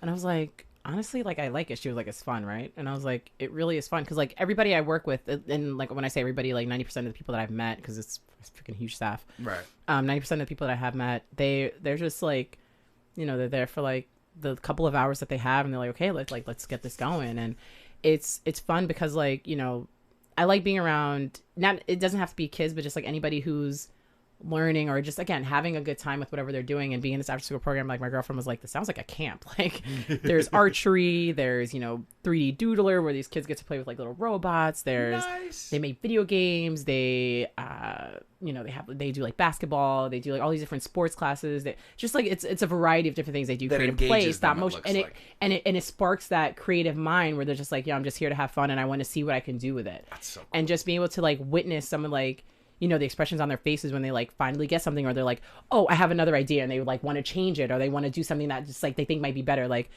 I love seeing, and like, you know what I'm saying? Like it's not in the studio, but it's just like watching that process of being like, it's the same process though. It's incredible. It's like that awesome part where you just hit the right note and you're like, yep. And with a kid, it could happen over and over and over and over and over again, quick. Like I saw this kid the other day. He was sitting at the cafeteria, and this little white kid. It's great, and it's like this is on the Upper East Side, so it's like all white kids, but mostly white kids. So this kid has a pen. Shout out to the Upper East Side. This kid has a pen, and he's like tapping on the cafeteria table, making a beat. And I'm just looking at him, and I'm like, we all did this as kids, and they haven't. And like obviously, this kid would have no idea. He's like 10, like 11, whatever. Has no idea. Well, maybe not 11 because it's elementary school, but 9, 10. He has no idea, you know, like whatever. But like, I'm just watching him make this like beat, and it sounded very good. Yeah. It actually sounded really good. And I was talking to one of the directors, and they were like, yeah, you know, we were just looking at your resume, and, you know, we want to have you do some admin stuff, blah, blah, blah. So I was like, you know, I also heard about some teachers having their own classes. And I said, has there ever been a DJ class? And they were like, yeah, you know, this one teacher came by, but, you know, she was a little bit messy because the kids were trying to make mixes and they were going to do all these things and present like a project to their parents. But she was like, oh, we don't have time to upload everything. And I was like, are you serious? You should get them involved with the machine. Even so, but like I mean, it would be like a bigger class, so like these are expensive. So I don't know. I don't know how much the school can. Look, if the school can buy Upper East Side, the school can make it happen. Listen, if the school can make it happen, by all means. But like, if they could put 10 of them things in a classroom, five of them, and just have like half the class working on this and half the class learning how to mix and blend and learn about BPMs and just how to like manage certain songs and like creating a proper playlist. Because with this, you can teach them the building blocks. Exactly. Yes, the beat making and everything. And it's it looks complicated, but once they get into it, it's all squares. Once you can start, yeah, exactly. Once you have like a feel and you're like, okay, I know, this half does, this half does. It's like becomes muscle memory, and Exactly. it like, I think about the potential that this kind of class could have with these kids, and man, that would be so That could much be fun. life changing. That would be so much because fun. that can. I would say it could even, like, if they never use it for anything else, it can teach them creative skills Exactly. that they could apply to Exactly. something else. Because if you can figure this out, and also you can tell their parents, because one thing that you are either born with or born without is rhythm. Right. So half of the time you can figure out if someone can hold a rhythm. or Yeah. not. If they can hold a rhythm, you could at least let the parents know, look, even if you never do anything with Yeah. this, they can hold a rhythm. They they know how to so- they know how to work timing. They know how to work That's what- anticipation. That like Nothing else. all these little things. Nothing else. If the metronome plays and you can go do do do do do, that's Right. how you start them. If they could bounce to this, Exactly. that means you can hold time. If you could hold time, there is potential for whatever the parents, if they choose to, can Whatever they decide. do. they wanna, Exactly. yeah. But that's something you could be unlocking And man, for them. it It's would like, be- it's like a cheat code. It would be and I'm not saying like I would love to do it. I don't know what the plans are in the next couple months. I don't even know what I'm going to be doing in the next couple weeks. But the idea is to say, like, if I can stick around in this program, I would Right. love to be able to introduce that to the kids and be able to like, show them like, okay, I'm going to help you actually do this, and we're going to stick to this, and you're going to have something to present to your parents at the end when open house comes around. So Right. like, it would just be it would be really cool. It would be so much fun. So like 10 years, whether it's doing that or working in a studio, as long as I can feel like I am Do you want to create or do you want to teach or influence? That's the real question. there. both, all Okay. the above. So I think like you should probably run a studio Yeah. that you teach classes in. I mean, that would also. be like ideal. during, you know what I'm saying? Can I Like- tell you that there's a DJ school in the city. I think it's Foxgrove. Mhm. And I applied there. They did not take my application. Not that they didn't deny it, but I think they were like, we're not hiring at the moment or something like that, whatever, some crap. But I thought it was cool because it was like, they have DJs that get hired as well as DJs who are teaching. Okay. So it's like they kill two birds with one stone because they're actually, utilizing their, employees, but also like, you can be here teaching and after work, after school, whatever, but also on the weekends we have these wedding and we have this and we have that. So like, I feel like something cool. like that would I be, like that. yeah, that would be great. That would be ideal. And even like in the school that I worked for, a lot of the staff that they have, they do teach or they do run the classes, but they also have outside vendors that they use. So like if it were like a company that has a bunch of DJs, Right. they could say, hey, like we want to do some business to business with you guys. Like we have 10 DJs on staff and we have a couple who are college kids or a few that are, like in part-time and they want to be able to teach some kids after school if that's an option that Right. you know what I mean? So like, I feel like it'd be something that could definitely pop off. Don't steal my idea. Whoever's listening to this or watching this, don't steal it. Yeah, I could It's steal fine. it, but because you ain't gonna do better. Than that. Like I can It's tell mine. you right now, you're not gonna do better. But yeah, that is definitely So, a potential Teach goal. kids the boom bap. See, can I do that? Yes, you can. Shift control. Ooh, where are we at? Shift control. Okay. Go ahead. What'd you think I loaded that for? For no reason? It's one of my favorite kits right here. There's a lot of songs that I make that. Let's go. I like that.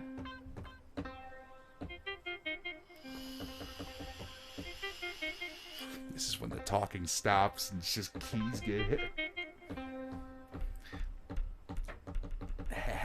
This is so crazy. I remember Remy coming into my studio in PA. He's like, I'm gonna spit bars. I'm gonna be a rapper. Oh God. Yeah, Uh, yeah. I the remember. dreams. I remember. Barbie dreams. There was a time actually, like after that, because I was like scared shitless. I had my little like marble notebook and everything else. I'm gonna do this. This is gonna work. And I was with some friends. This was a couple years ago. I was in the city with a few friends, and we're in the East Village. And this was like, it was like one of my friends. He was like he's like this heavy club kid. Like he was like he went to every single party. He knew about everything that was happening. Right. And then my best friend who came with me to all my gigs, all my events, so he also knew about all the fucking hip hop things and all, whatever was hot. And then there's me who's like, doing my thing, and we're all sitting at the table and we all smoke a bunch, drink a bunch. And my friend who's like a club kid, he's like, so I just really like listening to beats on YouTube and I feel like we should all just rap right now. Good man. And That's a good man right there. and the two of us That's were a like, good man right there. okay. So we like sat there and we were like, okay, we're gonna pick a beat. So I think one of the beats we chose was like truffle butter. So we're like, okay, we're gonna pick a beat. So we played the beat on YouTube, and it was like, okay, now we're gonna take 5 minutes to write. So we all like turned down and we're like, okay, Oh, we're gonna write in this shit. corner, we're gonna write it. So You could tell this was back in the day because everyone was actually writing on we're all something. writing, like we all have phones where we're fucking writing. So we all we decided we're gonna write all these songs, and we come up with our own verses to like every beat we could find, and it was really fun. It was a good time, and there was no, there was no mic, there was no booze, so there was no pressure. So you're just sitting there bullshitting with your friends, but like it was fun. And I was like, if I could do this again, I fucking would. And they were so funny. So they're like, yo, Novi, yours is like the best one right now. And I'm like, thank you. But I could no. Come on. I could bullshit, but no. That's how it starts. It starts with a line I of bullshit. guess that's true. You know? But man, yeah. Starts with a line of bullshit and some... You know? Yeah, no, it was a good time, but yeah, it was fun. I would definitely do it again. But yeah, so like it was, like I love DJing. So yeah, if I could, and it's not even just DJing, like I just love music and I love playing with music. I love hearing sounds and like I said, the process. So like if I could do something and see it, go from beginning to end and really just watch it happen, but be there like for real, be in there. Well, that would be my one event that I remember. I asked you to help us out that one night at K Shark for the D Antigua event back in the day. Oh, was it the battle rap? Probably. Maybe, yeah. It's at the time we were rolling with K Shark. Shout out to Kaiser, real heavy, and we were doing events at D Antigua with an organization called La Conecta. Okay. And that was run by Calle Cordona, and he was I think their DJ quit on them real quick or couldn't come through. I was like, can you do something? I was like, well, as it happens to be, I can. Oh my god. And I was, because I didn't know, because like you're doing like house and so I was like, shit, man, I don't know, like I'll ask her, but like I hope she could hold her own. Like I was worried about you for a minute. Okay. And she was like, "Yo, I got you. Come through." I was like, "Oh shit!" Nice. I remember it was snowing that day and shit. And you rolled up, and I took the whole thing, the suitcase. I carried it in. It was this. Then we had issues with like plugging it in with their house sound and all this kind of shit. And once everything got rolling, I remember you took their the K Shark TV, and you were just fucking hitting that on smash with a button, like boom, boom, boom, boom, boom, like bam. And I remember halfway through, I looked at you on the boards, and you were so like you were in there, you were happy, and I was like, yo, she's a fucking real DJ, like because remember now. I know you before you were a DJ. Yeah, that's true. And that's to me, that's some shit, because I was like, wow, man, she's like, this is her right here. And I remember Kaiser coming up to me. He was like, yo, like, bless on the DJ and shit. Like, yo. No, I appreciate that. And I do remember us having a conversation at one point back in PA in the fucking studio upstairs in that second bedroom. Yes. And we talked because I think it was like, I think I had my notebook and everything, and I did that bar, and you could tell I was very like nervous and things were very tight. And I think you asked like, you knew that I enjoyed music, but I think you did ask like, do you want to be a performer or an entertainer? And I like sat there and I was like, I want to entertain. And then that's when I knew I wanted to DJ as well, but I think that's when like things started to really like come to like light, because I was like, I love music and I love dancing and whatever. So when you asked me that question, I was like, okay, no, I think entertaining is the way to go. And I realized that like I would be behind the booth and people would actually tell me that like they would see me like dancing, and I never realized it at first. And then I would go to parties and I would like dance and like go into the crowd like after certain songs and like do shit with them. And it's just like, and it's like, honestly, it's not me doing it because of the reaction that I've gotten. Like I just do it because that's just what I want to do. That's what you wanted. It's not because you have to. It's because you want. I've seen this in real life, yo. I'm gonna blow your spot up like one time. It's real shit. Like when I'm like doing a set that I'm really like digging, like it's She wasn't even behind a DJ board. I forgot which bar we was at. It was something in the city. Oh God. Was it? I think it was the park. Second floor thing. The park. Yeah. And also, I've had my birthday there twice after we went there once. Nice. Yes. Nice. So I remember we were walking up the stairs and shit. I was on my bullshit that night. I ain't gonna go into that. But we came up there, and I remember there was like a couple of girls and a couple of guys by the bar, and you know, Remy just gets his thing in there. Yeah. Now I'm not gonna go that far. I ain't gonna blow your spot up all the way. You know, but I remember like you're talking about a party starter. Like these people don't know her. They don't know who the fuck she is. Oh, God. And it's just, you know, I see that look in her eyes. She's like, I'm gonna go over there and I'm gonna do something to her. You know, like that's just the look. The music was good. Yeah, it was. It was. It really was. Oh my And God. I just see her just whoop. She did That's that so disappearing act, and then within 5 minutes, I look over and everybody's laughing, and and I'm like, oh shit, how the fuck? You know, there's some social skills I need to learn. Like, That's so funny. Oh my God. and by the end of the night, they were all dancing. They knew names and phone numbers, got exchanged and shit. And I'm like, oh, I need to be in this class. Like, I need to learn. I remember that was a very I've interesting witnessed this. So, like, when I say, like, I think that, first of all, you need to organize your own events. Let me, like, if I did it at one point or another where I planted a seed, let me do this shit again live on air. Just so the rest of y'all in front of can everybody. hear me. Okay. Yeah, so just in case you want to reference this at any point in time, you know, GodMode podcast. Yeah. Oh my God. You know what I'm saying? All I right. think you should organize events. Okay. And DJ at those events. All right. And whatever happens from there happens. Yeah. You know what I'm saying? And you already have the people to do it. Yeah. And, you know, it'll take maybe 3 or 4 events till you start coming back into black. Oh yeah. Because at first, prepare to be in the red. But take it. Take it as not even a lesson. Take it as operational expense. As a way to move. Yeah. Just operational expense. You get, like, we're gonna go in the red on this the first 2 times. Yeah. Because during those 2-3 times, you're gonna sharpen the blade and go like, okay, like here's where we're gonna do this, Right. and we're gonna do that, and we're gonna do this. But to be in that control aspect of it, Yeah. have the walkie-talkie. You know what Right, I'm saying? yeah. Tell people like what to do. This is what's and, happening, You know yeah. what I mean? Because you look like you tell somebody what to do, And that's- and they'll be like, all right, this is what I need to do right now. Yeah, man. You like know? it's funny you say that because as a, you know, I'm thinking about everything and just kind of like how, you know, every so often you kind of sit and you're like, okay, my life has taken this turn and this is what I'm doing now, and you know, where did I make the decision? You know, like you just kind of sit and you think to yourself, and it's like one of those late night thinking things. Right. And I did think about when I first started DJing to when I was like in my midpoint versus, you know, up until now in the last like 10 years or so. And I just remember in that first year, like I was saying before, I had a lot of, I said yes to 99% of the gigs that people asked me to do. And that wasn't to, you know, to make money or to, you know, like whatever reason people might just say yes to these things. But like, I said yes to everything because I was like, I just need to get in there. Yes. I just need to get in there. And there was seat time. Yeah, and there was no concept of money yet. Right. Like, I was like, the goal was to get paid for sure. But if someone was like, listen, my budget is $100. I need you for 3 hours. Can you do it? I didn't say no.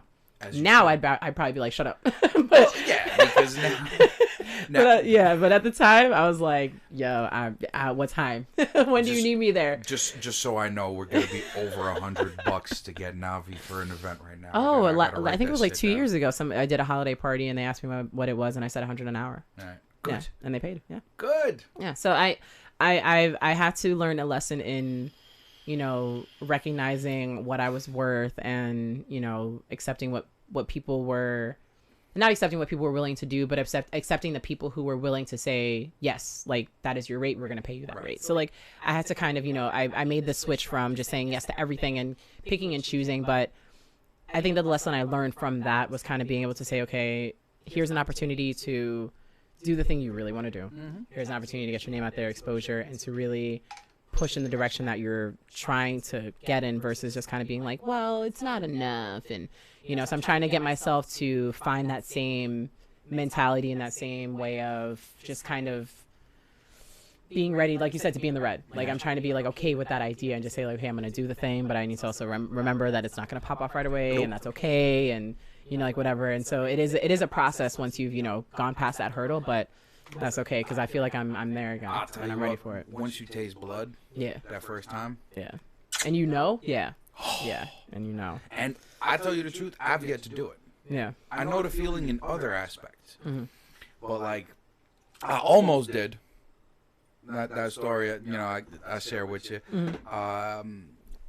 In this studio, before it was even the last studio iteration, I had a guy named Randy Aker was in here. Okay. Just in case, I don't know if y'all know who he is, but shout out Randy Aker. My fault, I'm using your name in vain, but he was here. And he was here with some, I guess, friend of his or whatever. Randy Aker is, I guess, a guy who clears samples for, like, you know, the likes of Jay-Z and them. Okay. Kind of like, that's one aspect. So is he like a middleman for like big record labels to kind of say like, he is a record label guy. Again, I don't know his particulars, but it was funny because there was a video of I forgot who it was. There was a rapper just chastising a room full of guys, and Randy was there, and I was like, oh shit, yeah, nice. You know, and this was like a somebody. I think it was Birdman, but whatever. I think it was. Okay. So, how you gonna have a meeting without me, bro? Whatever. So this dude was here, and it was back in the day. I don't remember how it happened that he like got here, and he came through and he listened, you know, like listened to some stuff, and his friend was like, "Yo, why aren't you selling beats on like Shadowville and this and this and this and this?" And I did the raisin face. I'm like, And Randy was sitting on that couch, and he was like, listen, man, they're trying to build a rocket ship. Just they're trying to build a rocket ship, and that shit stuck with me. You know, like, you know, they just want to build a rocket ship, man. Yeah. So like this whole time, I guess I'm building the rocket ship, and finally, like, I'm seeing some levers and some launch controls and shit, like, because this platform here is kind of where I'm like, all right, I could be my dumbass self, and then exactly in case shit goes askew. I have this right here. You know what I'm saying? So it's like, there's nothing like that feeling of going, oh, yes, I did it. Definitely. And that's why I told you not to downplay that moment at DNA during that set when he told you about that. Yeah. Because that feeling of what is that feeling of acknowledgement, I guess. Right, that works. You know, like, there's a better word for it, but that feeling of like, oh shit, they see that too. Yeah. You know, like, oh shit. Like, yeah, like you feel it in yourself, but you're just kind of like, I don't know if I'm not sure. Come off the same way. I feel like this is fire, but somebody else might go, you know, but like, I've personally yet to feel it. Yeah. And I know it sounds dumb because there's a lot of things that are accomplished, I guess. Yeah, no, you got to see it. You got to But like, I'm waiting for that moment, you know, to go, yeah. Yeah. Okay, we're in there now. Right, exactly. And it's like, I think about it, and like, in a weird way, I kind of miss it, because there was this thing that I had about myself where I had just stopped playing tennis. I was 22, and I had been DJing before that, because I was kind of doing it like on the low. Like, I would, you know, my friend would be like, "Oh, you want to DJ? Somebody wants to, you know, have a party." So I would tell my parents like, "Oh, I'm gonna go to my friend's house," and I'm totally giving away my secret. Like, this, I used to do this all the time. Like, anytime I want to go to a party and stuff, I'd be like, "Oh, I'm going to my friend's college, and we're gonna go practice with the team, and I'm gonna stay overnight." And meanwhile, I was like 20 minutes away, getting like fucked up at like a pool. Like, it was like stupid. That's how it all. That's how it all. So that's kind of what I did for like a little while, where I was like, I was still training, but I was able to sneak away every once in a while, and this was over the course of like a year, and I think I did like 3 or 4 or 5 different parties, but I was just always practicing, always trying to find like different things online and go to different parties and just kind of watch people. Like, I would befriend DJs, not to be like friends with them. Like, there were some DJs that I could give a shit about, because like, they didn't, like, the sound wasn't really what I wanted, but I wanted to see what equipment they were using. Right. How they were moving their hands, what controls they were using, what sound they were making, how they were mixing, how they were blending. So like, for me, this is my way of studying. Yes. So like, I would be like literally on YouTube. I would befriend all the party promoters. I even I promoted for like a small period myself. Like, I just want to know all these people in this industry, because I was like, this is where I wanted to be. So I was like, I got to get close. Right. So I would see how everybody did all their, you know, their different things. And after I stopped playing, I had this like, you know, this is fresh for me. I can start over. This is a new chapter. So when I decided to finally, like, you know, get my own deck and take it to parties and things like that, I had also gotten a job at R4R Entertainment, and I was working alongside this guy Eli, who was the manager and the owner. And then there was another guy that was working there named John. You know, he passed away some years ago, so RIP to him. Young soul, like, really great guy. But when I first got into it and I started to kind of like find the confidence and the comfort of like being like, okay, I'm, you know, I want to do parties, but I'm not sure. Cause it was like the parties that I did were like backyard, like I said, $100. I need you for a couple hours. Can you do this? Like I did like little things. So there was no pressure, because for me, I was like, okay, well, they're not, you know, like asking me to do anything. Worst comes to worst, they don't pay you. Yeah, you know what I mean? Like it was like whatever. So for me, again, it was like the exposure. So when I what was I saying? Totally lost where I was going with that. And she has not smoked weed. Yeah, right. Yeah, I know, not yet. So when I first got into working with R4R, and I was somewhat like the administrative like assistant, and I was also I was the DJ assistant. So anytime there was a big party, Sweet 16, wedding, whatever, holiday party, corporate things, my job was to wear the t-shirt, wear black jeans, wear black shoes, and set up, get them drinks if they needed, get them food if they needed, and tear down. Right. So this was fantastic because I was like, okay, I'm going to learn how to set up all this big equipment, from lights to speakers to everything. Yes. I learned where all the wires went. I learned how to pack things away. I learned how to, you know, set stuff up. I learned how to put stuff in the car properly so that everything fit. I learned how to, you know, get everything done in a timely fashion. Roadie, man. I was a roadie, and I was soaking up every single fucking moment that I could. That's so dope. So when I was working with these guys, and this guy, John, again, beautiful kid, he and I spent the most time together, because I think Eli was like, okay, you guys are very close in age. You guys clearly have a good time together. I'm going to send you on all the events together. So I went with him to all the high school dances, all the, like I said, C16s, all the graduations. How awkward were those? They were like, oh God. It was like, Were they awkward? Oh yeah. Like you had kids, like, so he would set stuff up, and you know, see this shit. Like you behind the turntables, and these kids. Most of these, and I wasn't even DJing these. This is me like standing on the side, and just kind of watching, like those crazy. Because like Eli would have an external hard drive, and it's like, okay, these are all the songs that you want to play for this V16. Because it was like, you know, no curses, no this. So like had all the songs ready to go, so you didn't have to worry. So I would help John set up. He would, you know, be in his like little vest, his tie, and everything, looking all cute, and he would like do his thing. Right. And I would be like, Bobby watching. Yeah. Oh snap, shit. Bobby. So I'd be like on the side, and he'd be on the stage, and like he's doing his thing, and I would just see all these kids like empty dance floor. Right.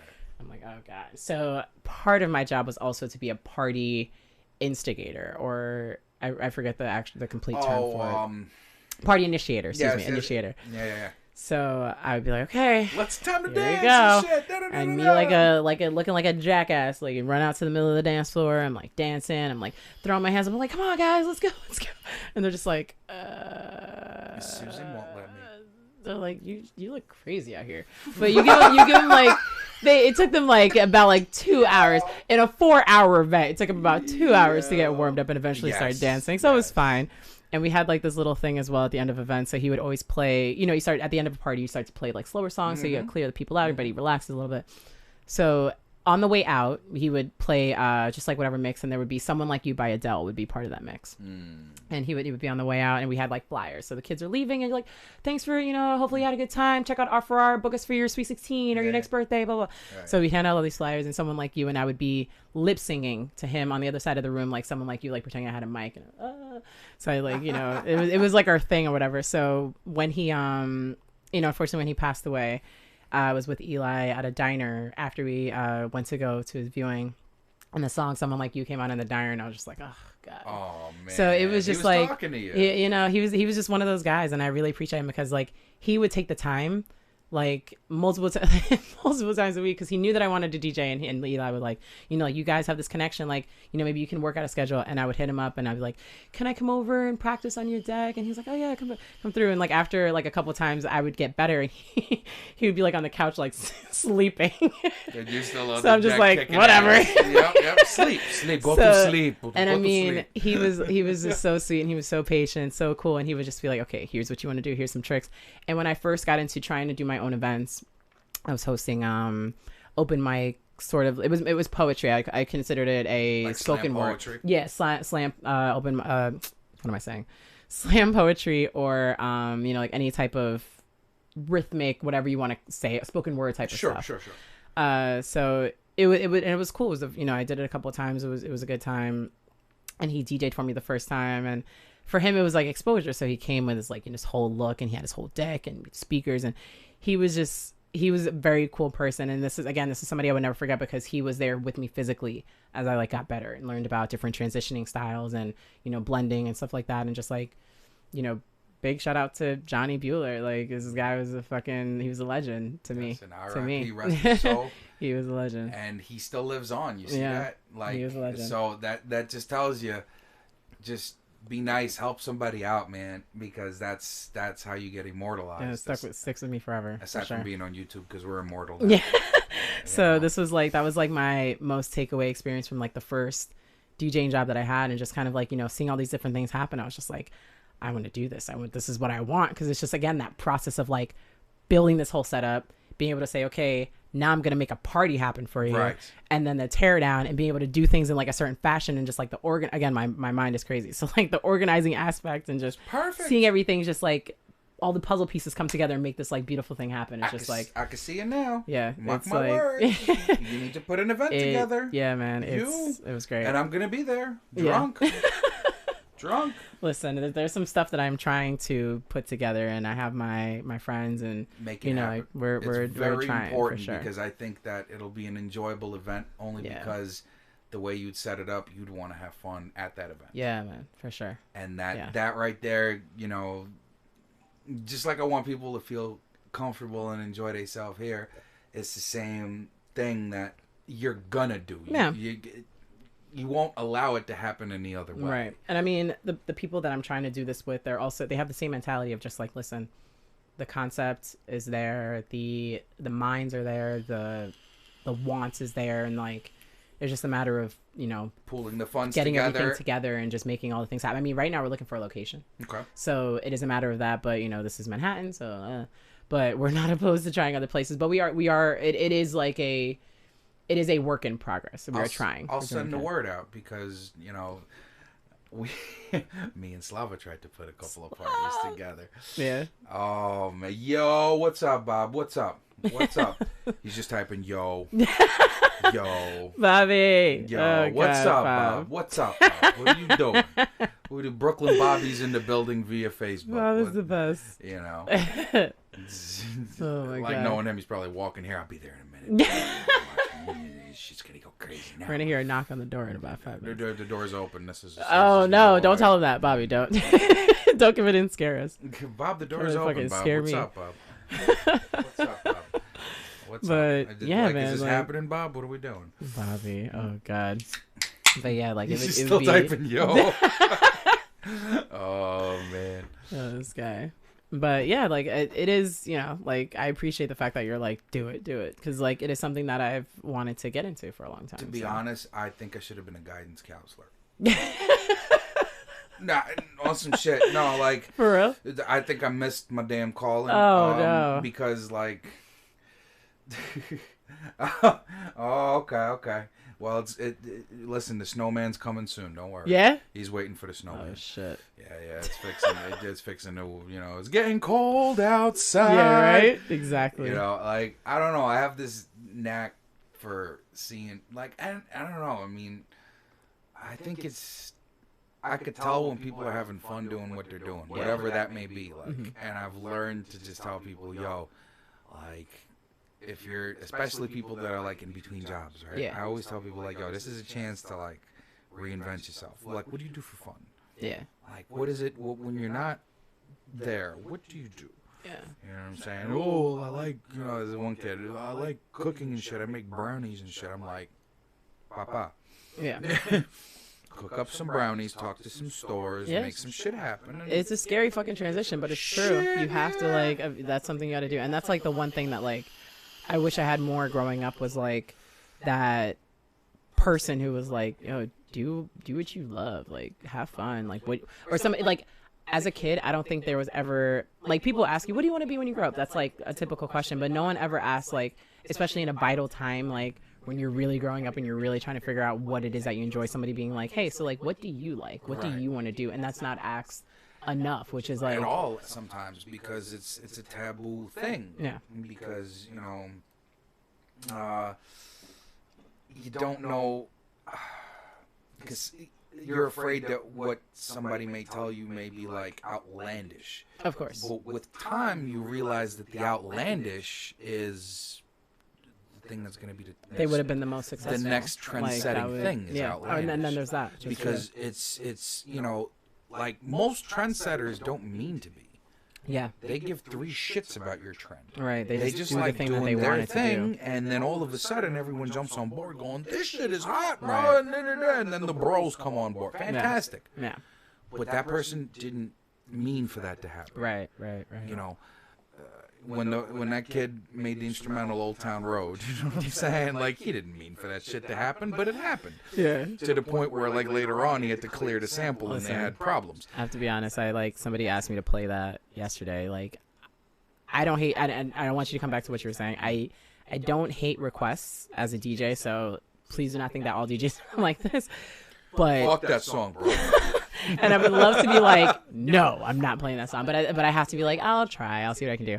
Man, somebody wanted Old Town Road yesterday, and it literally, I felt like I stabbed myself in the heart because I had to download it, and I was just like, fuck, I don't want this. It's like that. It's like that. It's like, I don't hate it, but it's just, it's one, like, God, it's just one of those songs where I'm just like I'm not a big like hype person. Right. Like I'm not so crazy when things are like, if everybody's like, you need to listen to this song, I'm gonna be like, I'll listen to it later. Like I'm so rebellious. Like I don't want to listen to it now.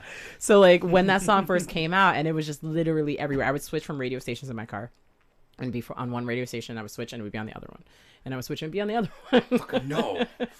It got to Stop following that me. degree, and I was like, this is too much. So for the first time since that song came out, I played it yesterday. You ready? I've never heard it, Really? and I won't. That's better. That's even better.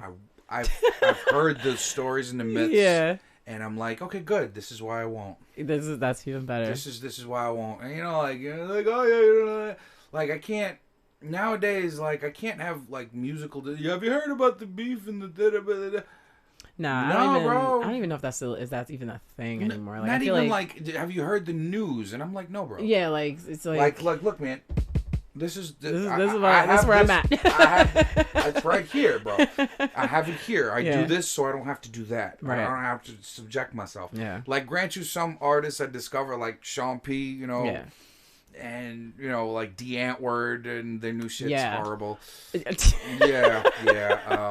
Yeah. So it's like, okay, that I'll go for, but it's like everything past that, you know, I'll listen to hard dubstep. Yeah. You know, just to not. And a lot of those songs, like even a lot of artists, I mean, who that like you have mentioned to me, like I wouldn't know who they were unless you told me who they were, because I feel like a big part of your sound doesn't come from people that are on the radio. Mm-hmm. Like it's I don't even want to say it's like far from that, but it's just it's a total switch. It's a different vibe. Right. So like a lot of stuff that's on the radio is not where you live, especially not like what you've introduced to me, and then like the stuff that I hear from you, like Right. different artists. D Antwoord, I knew who they were visually, like I've seen their picture all over the place, but I never listened to their music Right. until you fucking played. I think it was Fuki Lanaya for me one time, and I was like, Yolandi fucking yeah, like, and I heard that song and I was like, this is kind of a bop. Like that was it. But I wouldn't listen to them if you hadn't told me about them. So like I feel like there's a lot of education in, you know, listening to people who love music and who are very, very, very, very, very involved and passionate about it. We're like, it's like, what do you listen to? Exactly. Right. That's like my favorite question is like, I don't like to ask people what artists they're into right now, but it's like, what kind of yo, music? did you hear this song? Like this song, like, and it's not even something that's been on the radio. It's just the fact that like, have you heard this song? Because it's like, I feel like this is something you would enjoy. And I let my best friend, he fucking sends me text messages all the time with songs, and just like, we don't have to talk. We don't have to say, hey, what are you doing tonight? What are you up to? Like, let's hang out. No, it's just like our connection is through music. Like our one of our biggest connections is through music. So like, he sends me like a song, I send him a song, and that's just our way of being like, yo, you good? You straight? Cool. Like, I know you're alive. That's it. Yeah. So like, by the music he sends you, you know how he's doing. Like, I know he's chilling, and he's still doing the same Andrew shit. Like dope. he just sends me shit. And it's like, and it's a nice build, because like for him and I, like we met on the line of a nightclub, the opening of a club, like the first night they were having their first party. We met on the line of this club. It was like a week before New Year's, and I was with my previous best friend, and he was like, you know, we were both kind of saying like, oh my god, it's so cold out here. And he turns around from his friends and he was like, yo, it's so fucking cold out here. And that was it. Yep, there it is.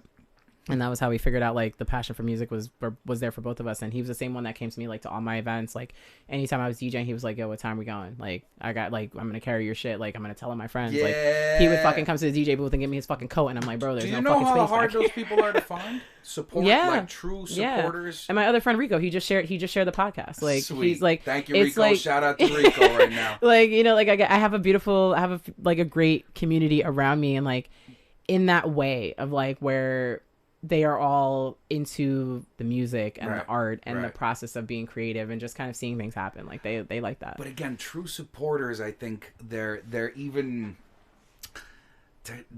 they're so hard because it's real. It's like Yeah. how would I put that? It's the same way you like if I had two big ass speakers, a set of turntables, and a Yeah. laptop, you wouldn't talk to me. You just go right over Yeah. there and look at it.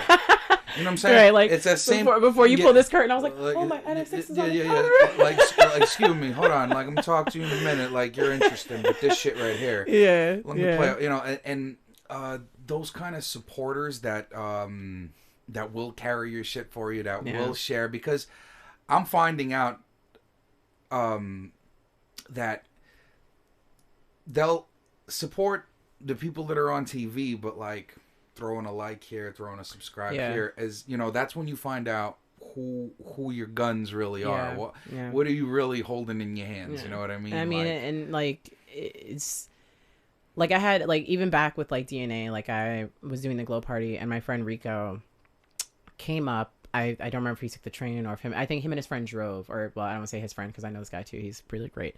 But Rico and Ian drove up from city/Westchester, like all over the place, to come up to this party, which is an hour and some change away. Like they drove up, they had to find parking in this chaos, and they got on the line, and I went to the bouncer. I'm like, listen, these are my friends. I'm gonna bring them to the front. Like, bring them. And he was like, yo, I got you. And I like go and I get them, bring them up. Like, real quick, I'm gonna stop you. This is actually one of my day ones right here. This is my man, Sick With It. Sick With It. Okay. Yep, Sick With It 87. He's one of my Twitch guys. He's telling me that my Twitch cam isn't on right now. Oh no. This happens sometimes during Twitch bullshit.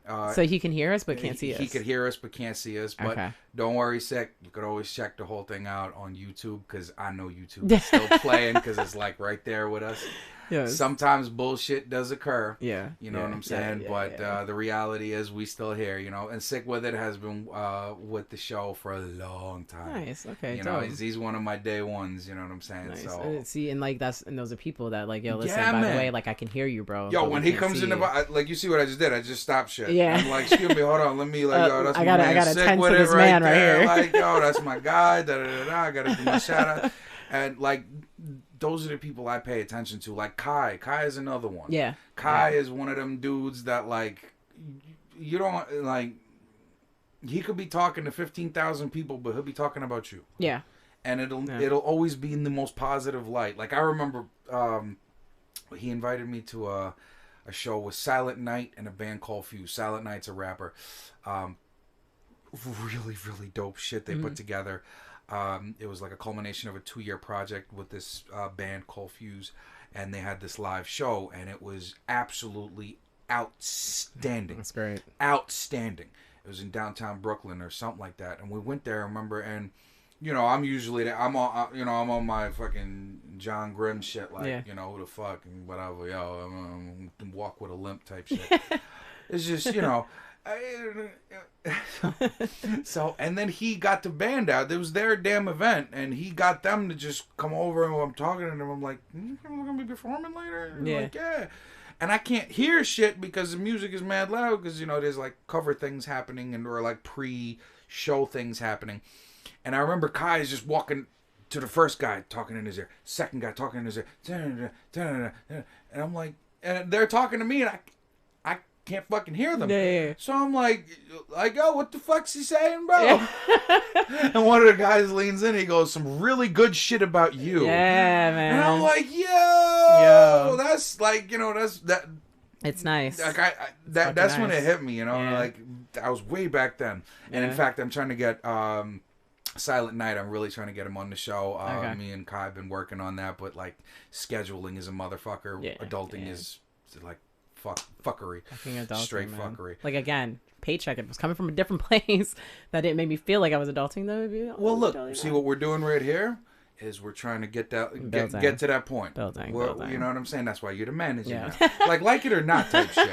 Like it or not type shit. Let's use them DJ connections. Let's fill for these real. seats. Yeah, right. You know what I'm saying? With people that our audience would much like to listen to, as opposed to this dumb mug right there. You know? Yeah, but it's true. Like when you have people that are like really behind you, and there's no like there's no rhyme or reason. You're there's fearless. No questions. Yeah, it's like it makes me fearless. That's Dude. what I'm more dangerous in a group. Yeah. Like by myself, I'm kind of like, I don't know, man. Like you put me around like 5 or 6 people, like, what's up, son? Yes, exactly. You like know? there was, I mean, when I was still doing stuff at there's this bar in Hell's Kitchen, the Ritz, and I luckily I met Caswell, who is he's in LA right now, but Caswell has been in the music game for fucking what is it 2020 for the last 20 years. Woof. Like rapper from Connecticut, Okay. like came through in the LGBT scene, just made these crazy waves. Like he would put out songs, he would do shows, and there were legit fans like coming to the bar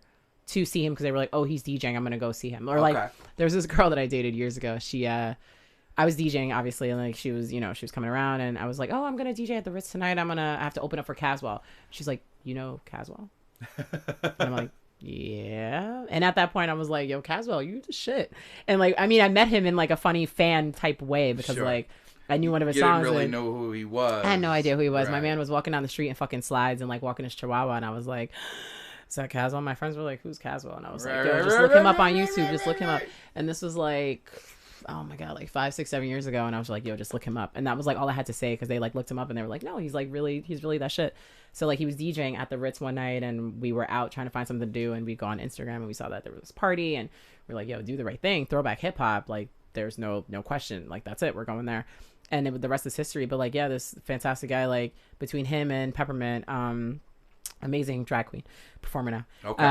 Shout out to all the peoples, all the name dropping. But between the two of them, they like had me come, DJ there, and I was like, listen, I DJ, and then like had to do the whole convincing thing again. But it was not a problem, because I was like, I'm here to have a good time because the music is great. But also, if you want me to go on a couple of times, that's fine too. And I let them know like that I was into it, and they had me come out and do a couple of sets. And eventually, it was like, yo, so like his album releases, I was there. His birthday events, I did. Like if he wasn't in town, I was the person he called. Like it became very, very fun. And like Andrew was always there, Rico was always there. Like you had like my friend Hiram, like who just who came out for the first time this week, who just came from like ankle surgery. He was like broke his ankle at work. Oh god. Like oh god. It was like a whole thing. But these like couple people were like always like ride or dies, like from day one, and it was nice. Those are the most important. You got to hold on to those. Yeah, it's very nice. It's great. But real quick, we're gonna take us a short break right fast. All right. And then we're gonna come back and we're gonna talk some more shit. and possibly spin some shit. But we'll see about all that in a minute. Wait on that one. Yo, in the meantime, enjoy the music, yeah? Yeah, nice. That was fun. That was cool. We still in it. Yeah, that was great. We still live, son. We still live. The microphones are still on. Blackout.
dress then?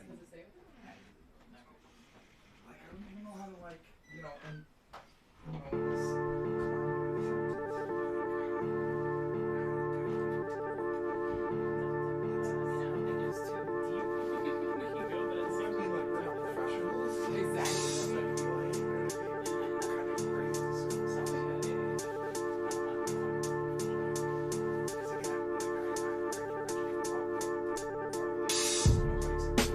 Yeah. when you think about it, you know, like, so it's like, fuck, man, while we're here.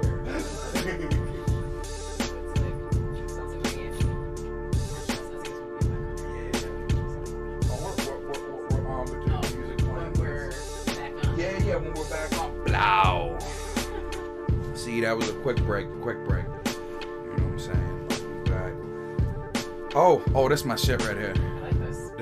This called Kumute. Nice. I like this. This is my tribute to Alchemist right here. This is my Alch track. Oh. That's how I'm gonna come in. Just oh. We're in a different. Oh shit.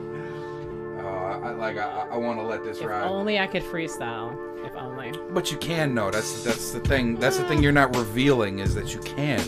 And I bet you got bars. You got verses. I feel like you're running through bars right now. Stop playing. I could write. I think I could write freestyle like off the dome. I don't think off that's the something. Dome, son. In that GodMode shit. Coming through like we got that full clip. Yeah. So you know what I listened to the other day? And I don't know if you still have this. I mean, not. I don't know if you still have this. If it would be easy to find. I was listening to Gorilla Headbanger. Oh shit! A couple of days ago. Coming up right now. Coming up right now. And just every time I go in through my hard drive and the song just like surfaces and like. Yo. Come on, search. It's just such a hard beat. Don't fail me now. Search. Like if we could put money on somebody like killing Gorilla Headbanger, like I would. Okay. Well, we're gonna put that to the test right now. Oh, I'm gonna find you. Oh. All right. Come on, man. I think I renamed it. That's what it was. Oh, No, no. It's okay. It's here. It's here. I think it's just called Headbanger. You're gonna have to dig deep, are you? I'm gonna find the sumbitch now. We're just gonna call it Headbanger. No, nothing. There's nothing. You know what? Listen, I got fucking hard ass beats, man. This is shit. Let me just find a hard ass beat for you. Oh my god. Let's see something. Oh, I know which one. Epic.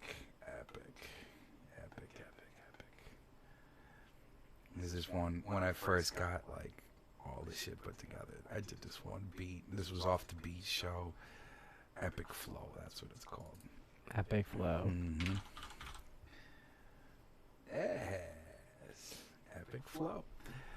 Like, there's something about this beat, like, it actually it reminisced on Gorilla Headbanger, but differently. Okay, Like, alright. Check it out. Oh. Wrong one, bro. Right one. Like, this shit makes me want to snap. Like, if I had bars, I'd snap, you know?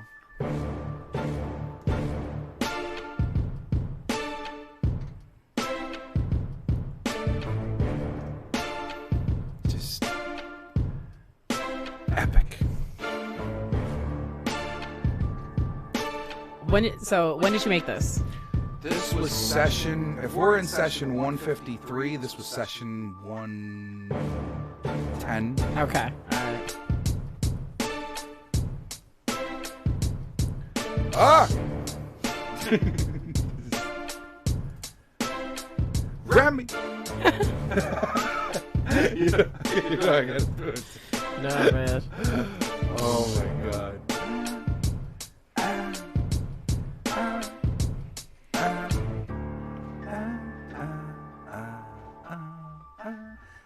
my God, I have my first instrumental here. The first one? Literally the first one when I thought like I could do shit. Oh, God. Oh my God. Fuck it, let's do it. Let's do it. This was literally the first thing I wrote. You know how old this I is? like recorded it and saved it. This is like 15 years old. Yo, there was another one. Promethazine. Proline. Oh, Proline. Promethazine. Yo. Oh man, that's digging deep right Or there. what was another one? Blood Clot? Blood Clot I have here. Oh, man. I have Blood Clot here. Yes. I have Blood Clot here. Oh, my God. Yep. Yo, I used to play this in my car. I'm so like this makes I me like so happy. I like recorded it on my phone. I was with Stephanie one night, right? We were over, and I was like, "Yo, I know he's not gonna let me keep this beat, so I'm just gonna fucking like just." So I went on like my voice memo on my phone, and just held that shit next to the speaker. Oh shit! And I was like, "Yeah." My first beat theft. I'm so happy. And I played this shit in the car. Steph and I were like, "Yeah!" I love it. Oh, I love it. That's Yo, cheers for that shit. I'm gonna drink to that shit. Oh, that's the dopest shit I've heard right there. Yo, fuck this beat making shit. That was the dopest shit I've heard right there. Because, like, let me tell you, like, we would come through and we were just, like, I think she was excited because I was excited, you know what I mean? So, like, I come by and I'm like, yo, Steph, who are these people you fucking introduced me to? Like, what's happening? Like... And every time I went to PA, I was like, yo, so we're going to go to Boris? Or, like, what's happening here? Like, and she'd be like, so yeah, man, awesome. we're going to go. Yeah. That's so awesome. I hope shit worked out for her. Yeah, I hope she's doing all right. To be real with you, I hope shit worked out. It's been a minute since I've spoken to her, seen, like, anything. But, like, yeah, I hope she's doing okay, for sure. But, like... Yeah, but those are some times, for real. Oh, you know what? I got to play you some funny shit. I made a song called Rude Boy. Okay. It goes into dubstep, I swear to you. Oh, God. But I recorded a sample of me saying some shit. Right? Okay. And they were like, yo, where'd you get that sample of that Jamaican guy? What? No, now you have to play it, for sure. Yeah, I do. Must play. But it was like... I will be the judge of that. I'm finna be judged hard, watch. Oh, fuck. Sana culite de rana. Yeah, it might not even be that bad. It might be. It may not be. May not be. I'm gonna run that back. Mopai Airlines. Thanks for getting high with us. I love that. Do you know that sample is gone? What does that mean? That means that my girl Zari, you need to come here and re-record that. Oh, and no. that.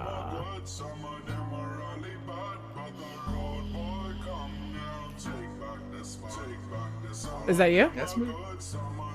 She's like, nope. You know what it sounds like? It sounds like an American Jamaican, like Right. a descent or somebody who's Right. been, yeah. And that's not really how the song funny. goes, because Yeah. I couldn't find the damn song. So I'm like, you know what? I'm just gonna say the shit. It's probably better for you to not use Right. all the words. Right. And when I found out, it was totally not what they were saying. Yeah. Yeah. Like, it wasn't even close. Close to it. That's You why. know, so I'm like, all right, I'm just gonna do this. This is good.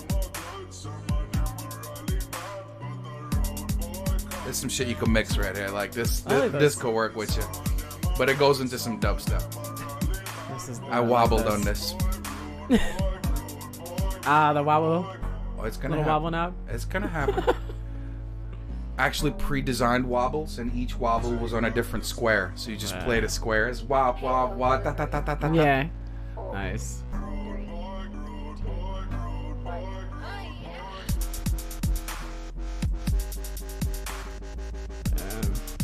There was a time when I used to be like really into dubstep. Like heavy into dubstep. Wow. Like when I want to drive fast, yeah. like Bangarang has to come on. Yeah.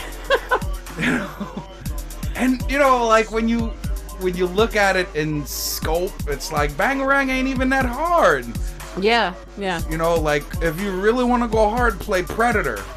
Like, I haven't heard that in a while. Like, yo, Predator by Cyber Optics. Okay. That's what I haven't heard in a long Holy time. shit.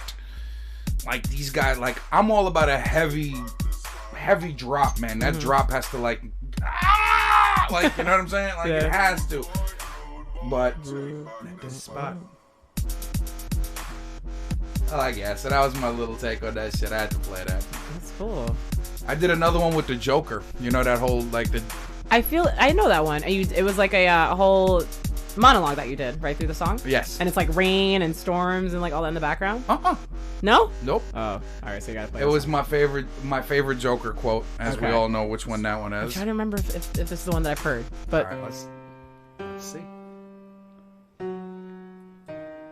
I fucked up because the voice comes in only on one ear. Okay. Yeah. Okay. But hey, fuck it. No, I think there was another one that you did. I think it was while you were still up in PA as well, but like it was a recording. It was like raining in the background, like storm type style, and then you were also doing like a Joker. Right. I haven't heard this one. It's my ICP tribute right here. Yo. You think it would stay this way, but no, my dumb ass, I had to wobble on this one too. Hey. Hey. Hey.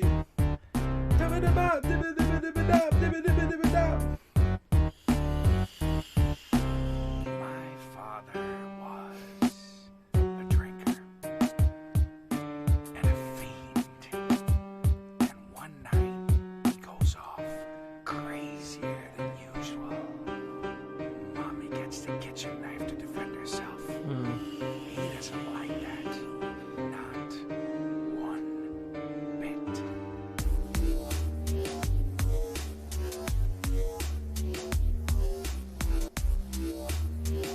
Yeah, this is fire. Just wait. Whoa! And this is before I started naming my sessions, like numbering my sessions. So this was, if 101 was the first one I started putting numbers into it. Yeah. It's way back.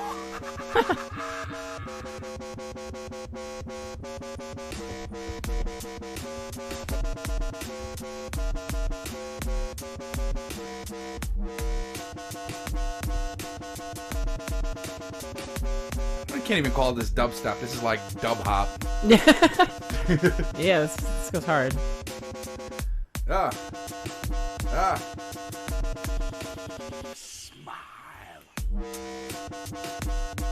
Yeah, this is like not as hard, like as heavy as like a lot of stuff you've done. Exactly. It's like a happy sinister. Yeah, it's not. Yeah. Happy sinister. That's Why so serious? Like later on, I was like, I'm so angry that this shit came out on one side because I put it in stereo as opposed to mono, the input. So it only came off one side. I'm like, fuck. Yeah. Put a smile on that face.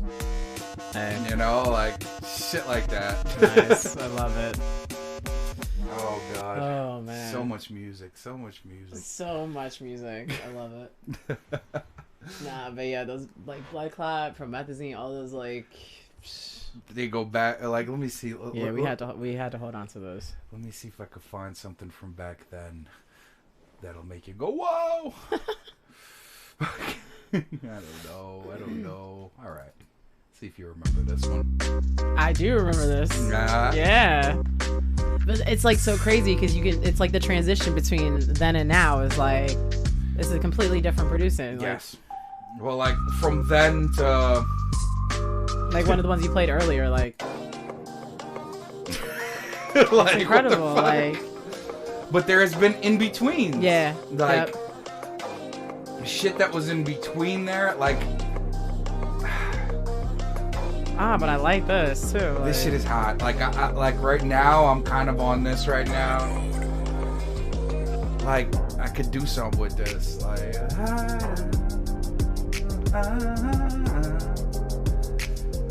you know. But like in between, somewhere in between with shit like this.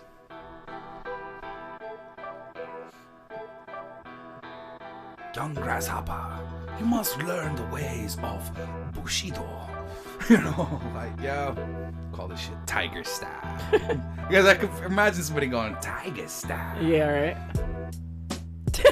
Oh, no, Tiger Style. What the fuck? Like, yo, like, what? But yeah, like, it's like, yeah, stuff in between, like, it's incredible. You know, I mean, and, like, I don't even know, like, Yeah, I don't know this one. no, there's many you haven't heard Yeah. since the days of back when. And this is all during the show. All done live. Yeah. It's called Reminisce.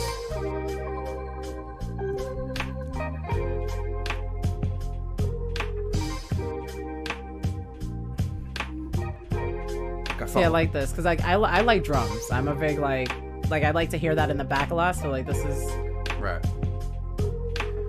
This one I could feel like the dude just sitting on his porch just banging this out, and then somebody just playing the guitar. Like, Exactly, Like yeah. this is like a porch jam. Whoa. You know. And I did like so many different variations. I went from like it's all hip hop, but like so many different styles. I guess like I don't even know. I did some trap. I had to. listen. The first couple of tracks you played for me, that was like I could definitely play that in the club for sure. Good. It's like those are they have like a nice like dancing and this is so chill. Yep. This really is. This one right here, somebody wrote a song to. It was not this one, but like this one. It reminded me of like, it was a song that I heard from Gears of War, but it was that actual song. Like, all around I see familiar faces. Oh, that. Okay. I changed the lyrics to that shit. Oh, okay. And just alright. like fucking stuck. I didn't put it on here, but like, with somebody. You could use that. Well, my lyrics were like different, Yeah. you know. But like shit like that. But there's like you gotta just take one night and dig through that SoundCloud. Believe Yeah. me, you'll find some. Hey, if not one, every 10th one will hit you. Every time.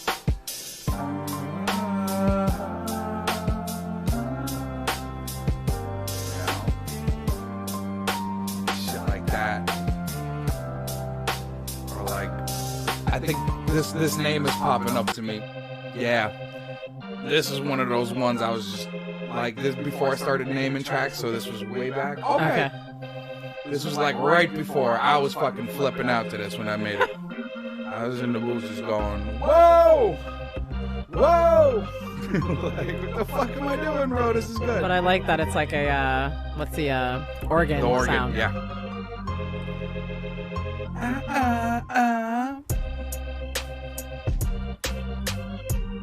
Whoa! I like that. This is big to do this shit. Coming up out of the bill of the bomb. I like that break with the snare drum. It's just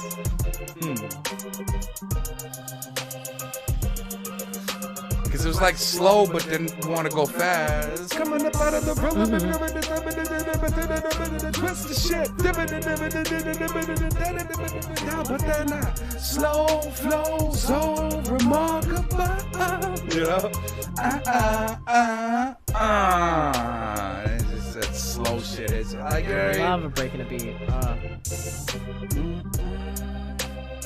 Like if it's not too much, it's good. Obviously, Right. like so. Like I like that it's in there. Ironically, most of my shit, like, I try to keep the drums like minimalistic. Yeah.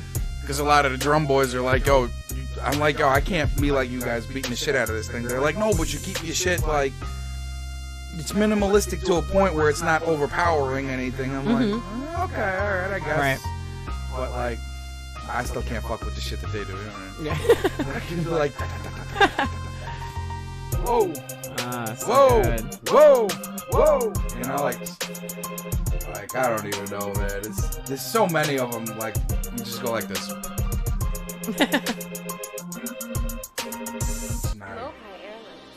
Mopai Airlines. Thanks for getting high with us. How dope is that? So good. I just actually talked to her recently. I have to have her on the show first of all, and we're gonna record those samples live. Yeah, you got to do it again. We're gonna record it. There's live. this community that I follow. They do supper clubs and social clubs and things like that. Canna enthusiasts, if you will. But their theme is airline style. So they're like old school Pan American type stuff. Sort of, yeah. So like, what they'll do is like, but it like that's just the whole like shtick is like it's like an airline. So like they're the name of the chef. His name it's Chef for Hire. Okay. So that's like their tag. Then they have the social club, which is Fly Private Social. Then they have their dinners, like once a month, twice a month, and then it'll be flights. So they call the dinners flights.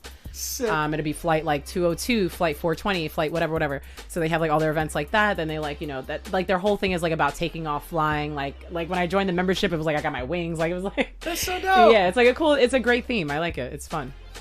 Check it out. Very, very different. One night I decided to record on the machine. Come on, mouse. Come back to me, mouse.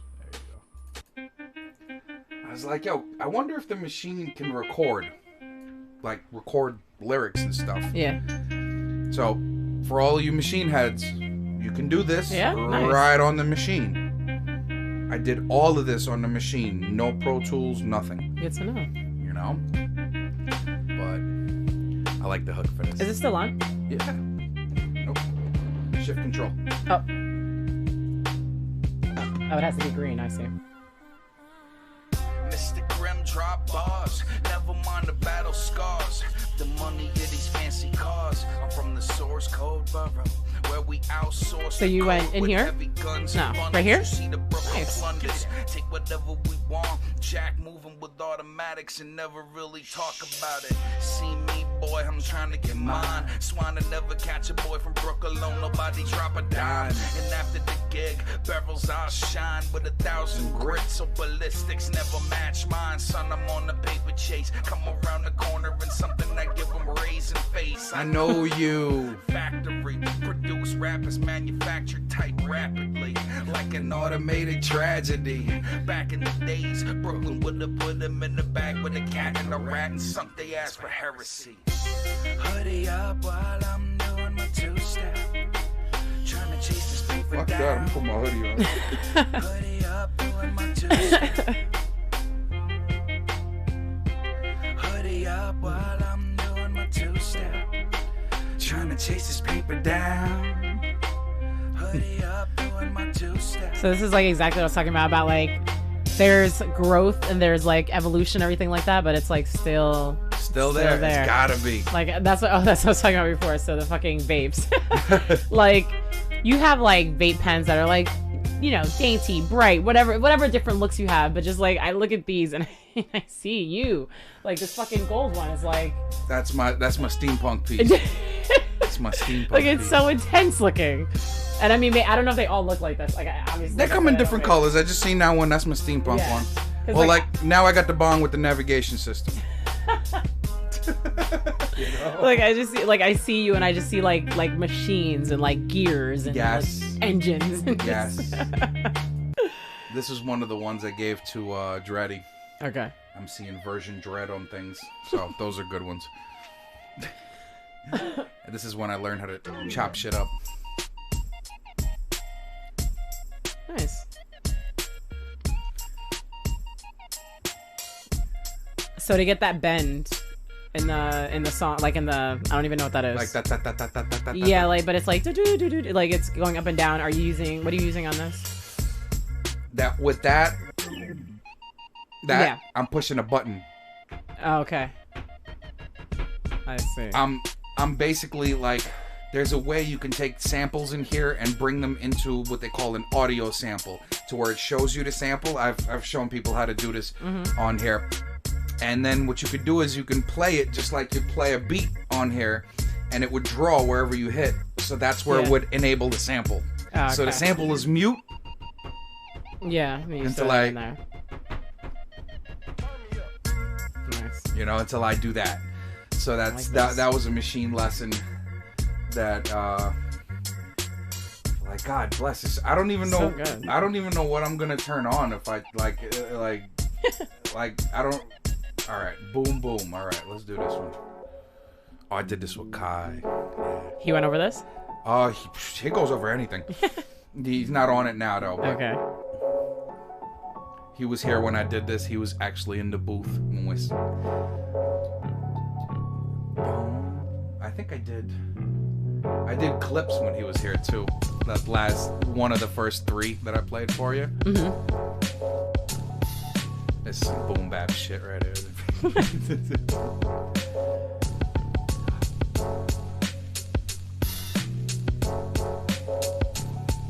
Yeah. Sometimes I let the drums overpower. Yeah, but it's good. Like, it's fine. All right, ready for my attempted trap. Like real trap, like not like you trying to like.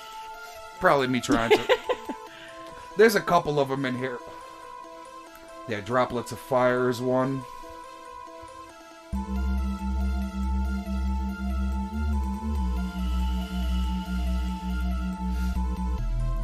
This one's probably a little on the line.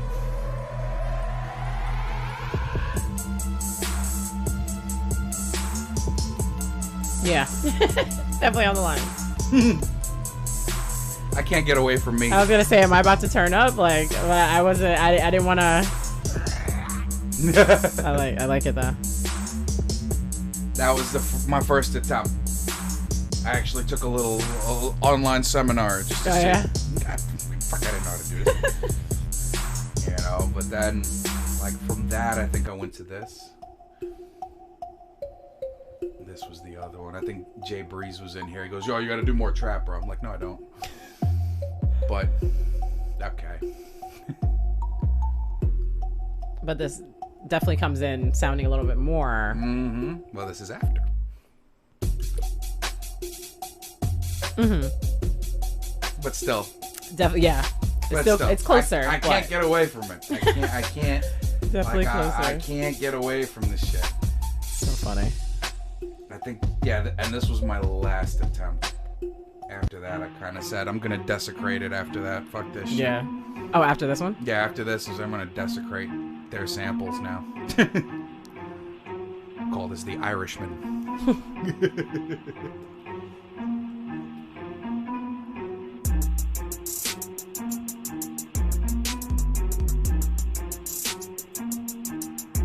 Have you seen The Irishman yet? Of course. I haven't watched it yet. 3 hours. I know. It's worth it, That's though. kind of why I'm like, It's the new Goodfellas. Yeah? It's Okay. the new Goodfellas. And I've heard very good things about it. So I do want to put the time in. I just got to find the right day. It's the first time they use CGI makeup. Oh. De Niro, Pacino. Oh, yeah, they make them look look younger. young, Yeah, but yeah, it's yeah. not with makeup. Right. It's right. CGI. Yeah. It's ridiculous. Because when I did see the trailer for it, I thought the same thing, and I was like, they look real young. But I didn't know that's what it was. So yeah, that was my last attempt, and then I was I like like, this. you know what? I think I'm just gonna start desecrating it. But I like that this again. The stuff that you played at the beginning was like really good. Like it's your version of trap. Like I like that. Like it was really really good. Right. Because again, I can't get away from me. Yeah. Certain things I just automatically happens. Like You know, it. but then there's shit like. Now this is a bit of me. It is.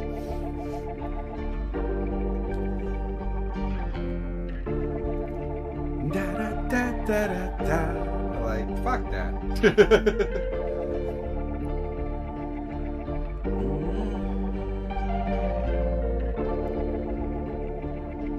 Whoa. Just like, why is it so hard all of a sudden, you know? Like, Dreddy was like, send me this. I want this.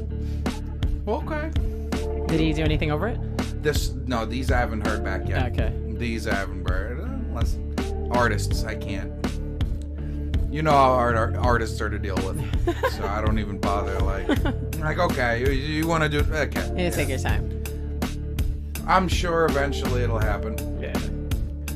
You know, but like from shit like that, I'll do. Local airlines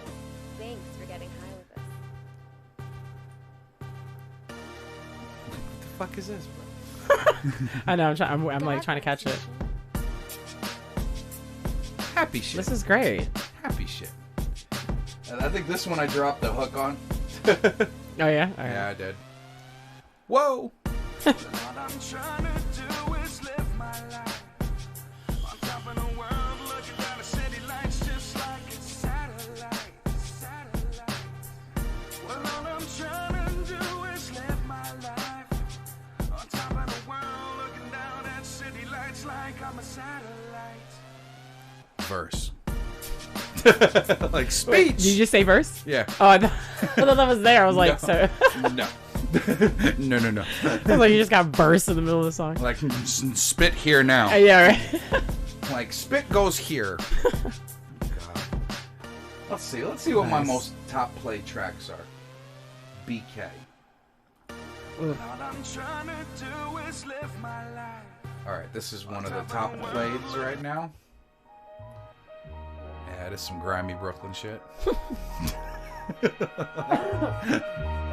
Not really though, but like, No. yeah, all right. Hyperdrive. What the fuck is hyperdrive? Let's find hyperdrive. Hyperdrive. Session 122. Let's go.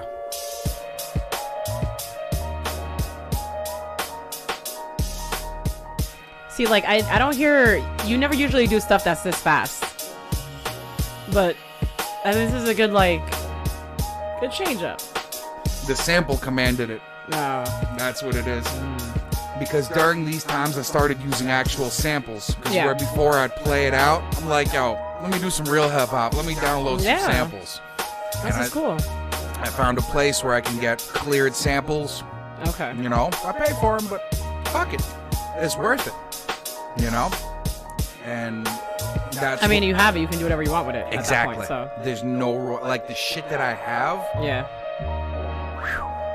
Like the shit that I haven't used yet, because Yeah. I'll sit there and crate dig for like a whole day. Nice. Like I come home from work and sit here and crate dig and watch TV. Nice. You know, and it's like, because, you know, when I'm doing these shows, like, I don't want there to be downtime to me digging it for a sample and Yeah. shit. I started today, so I have a sample ready. I don't know for what, but I have one. But it's there. You know what I mean? Like, it's there.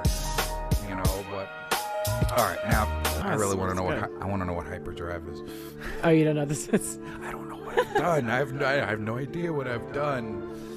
hyperdrive. So this is like one of the more played ones. Whoa. Alright, let's see what else this plays. Use my SoundCloud as a judge. Hey. All I want is the money. 118 plays. Okay. Let's find all I want is the money. Hey. This is kind of like a little bounce track. I see. All right. 118 plays. Oh, yeah, that's why. Okay. 118. Wow. No, that's the same one that I just played. Right. No. We just played that one. I have one called Money. Just Money. That one right there is like, I found a sample where the guy says, like, Version Dread. Yeah, he wanted that one. Where it was like, something like, all right, you'll hear it.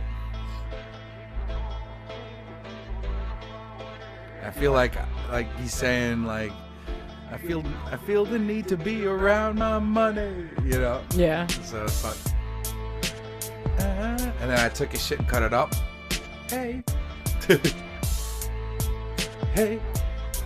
Oh, so this is another one you sent to him. He didn't rap yet over this. Nope. Okay. Not yet.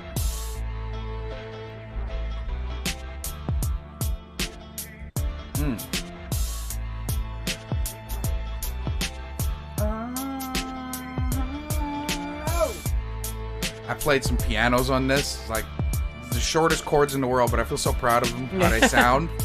Wow, every time they come on, I had to air piano them. Like,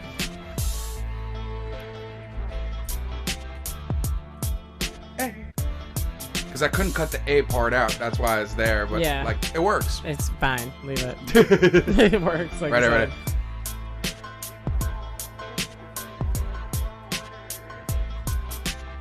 That's simple dumb very shit. minimal. And I was like, yeah. You know that moment when you're like, yeah. Yep, that's it. I'm keeping that. No, because it comes in at a good point, so it works. The hook.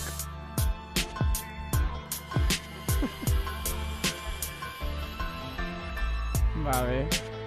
It's a comment from before, but he's like, Boris got you drinking that crap. That GodMode show should provide Jameson. Yes. Yes, I do. There's no laws when you're drinking claws, yo. I love when people say that shit. It's like, It's the truth, man. You know? oh man. Like that's that shit I fucking hear down the hatch to like places like that, man. Oh god. Coastal. This one got a lot of plays. I don't know.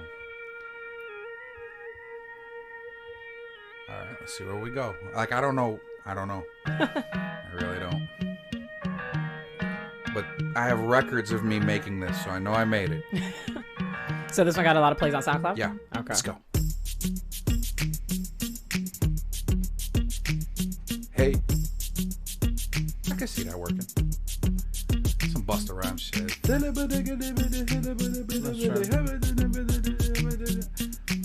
There's one or two in here that like Bus needs to like just have.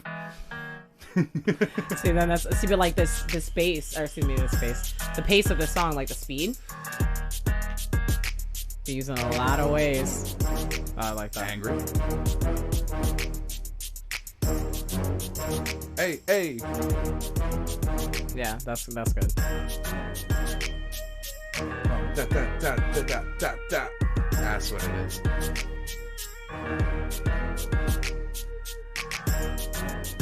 Trying to think of a Busta Rhymes verse right now. Yo. Just hearing the beat.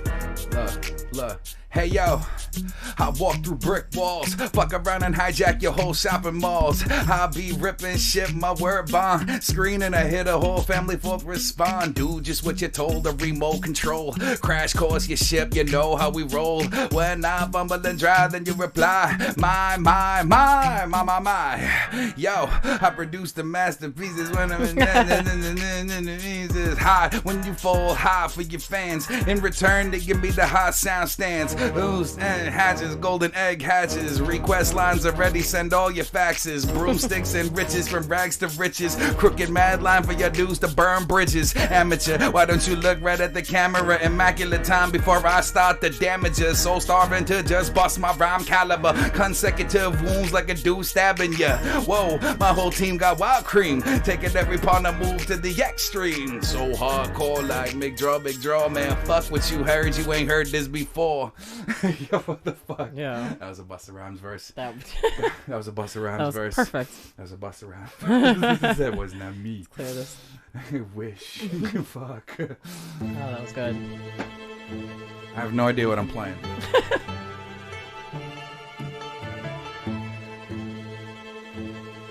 Da-da-da.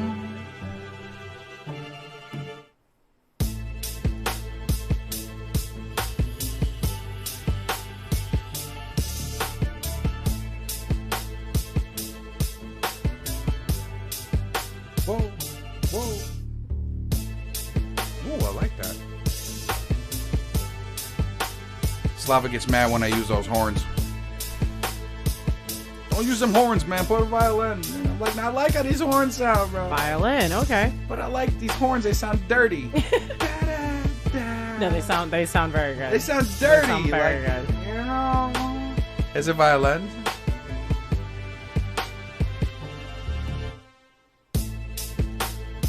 You know. Alchemy. Oh, this is some trap shit. Is it actually trap? Probably not. Would you care for a claw? I'm good right now. I'm still working on this one. Take your time, but hurry up. Whoa.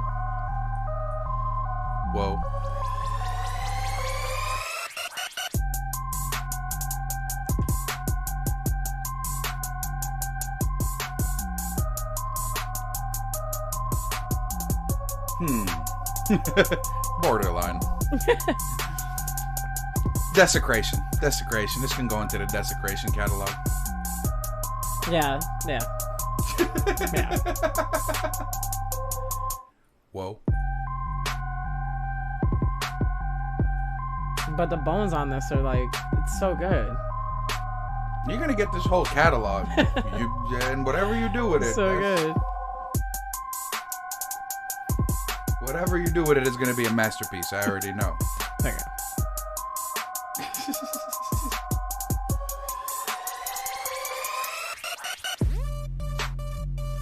I don't know why that's there, but alright. It works.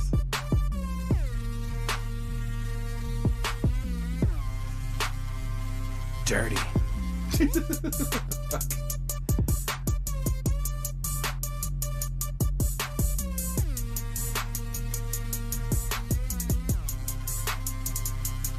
Dirty. It feels so filthy. ASMR filthy. What?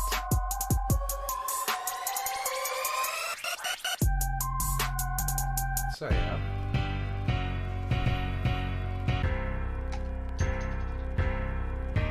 Gorilla headbanger. This thing, you know, it's here somewhere. It really is here somewhere.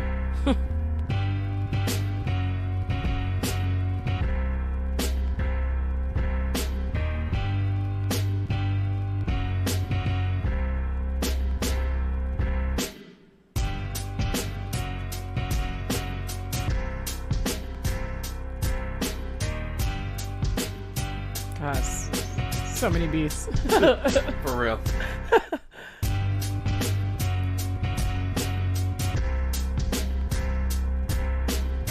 Oh wow, that's an oldie but a real goodie right here. Hey, boom, boom, boom, boom. I'm gonna be telling the story. You're coming to boom.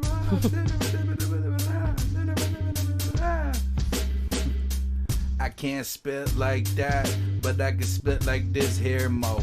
Yo, like my boy Guillermo. Where the weed at? Where the Percocet at? Where all of this shit that I could sell? Let's get them wet. Hey, freestyling, man, I never touch it. I sell it by the pound, never really fucking budget. Oh my God, I'm giving away my secrets now. I'm from the Brooklyn town. Cook crack up in the basement. I cook crack up in the basement. I'm trying to find something just as hard as Gorilla Headbanger, but it's coming up short because that beat is just so hard. So crazy. So you said you renamed it. Yeah. I can't find. I think it's just called Headbanger now. It's here. I know it's here.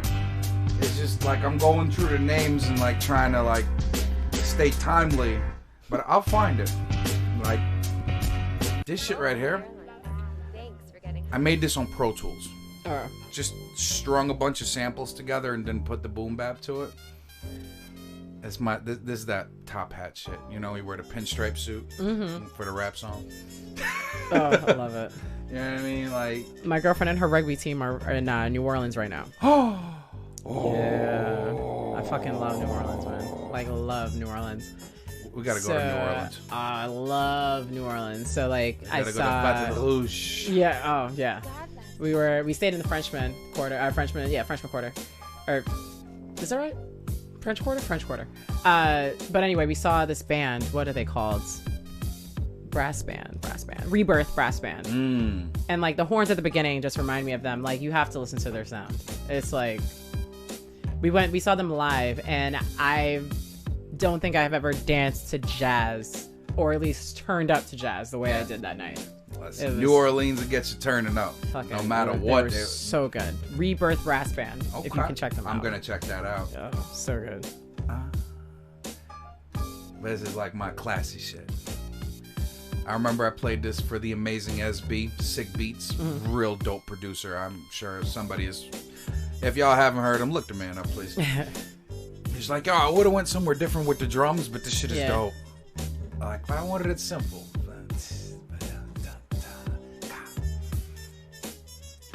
I don't like to overcomplicate shit. Yeah, no. You know, sometimes it's not worth it. But it's cool. I like this. It was definitely worthy of being in a lounge somewhere. Yes.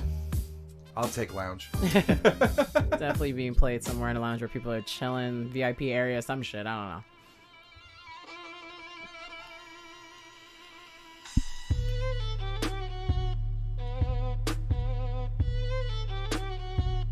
Nice. This belongs in a strip club. I was.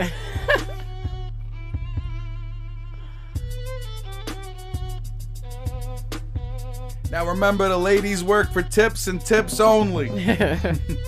Throw them dollars up.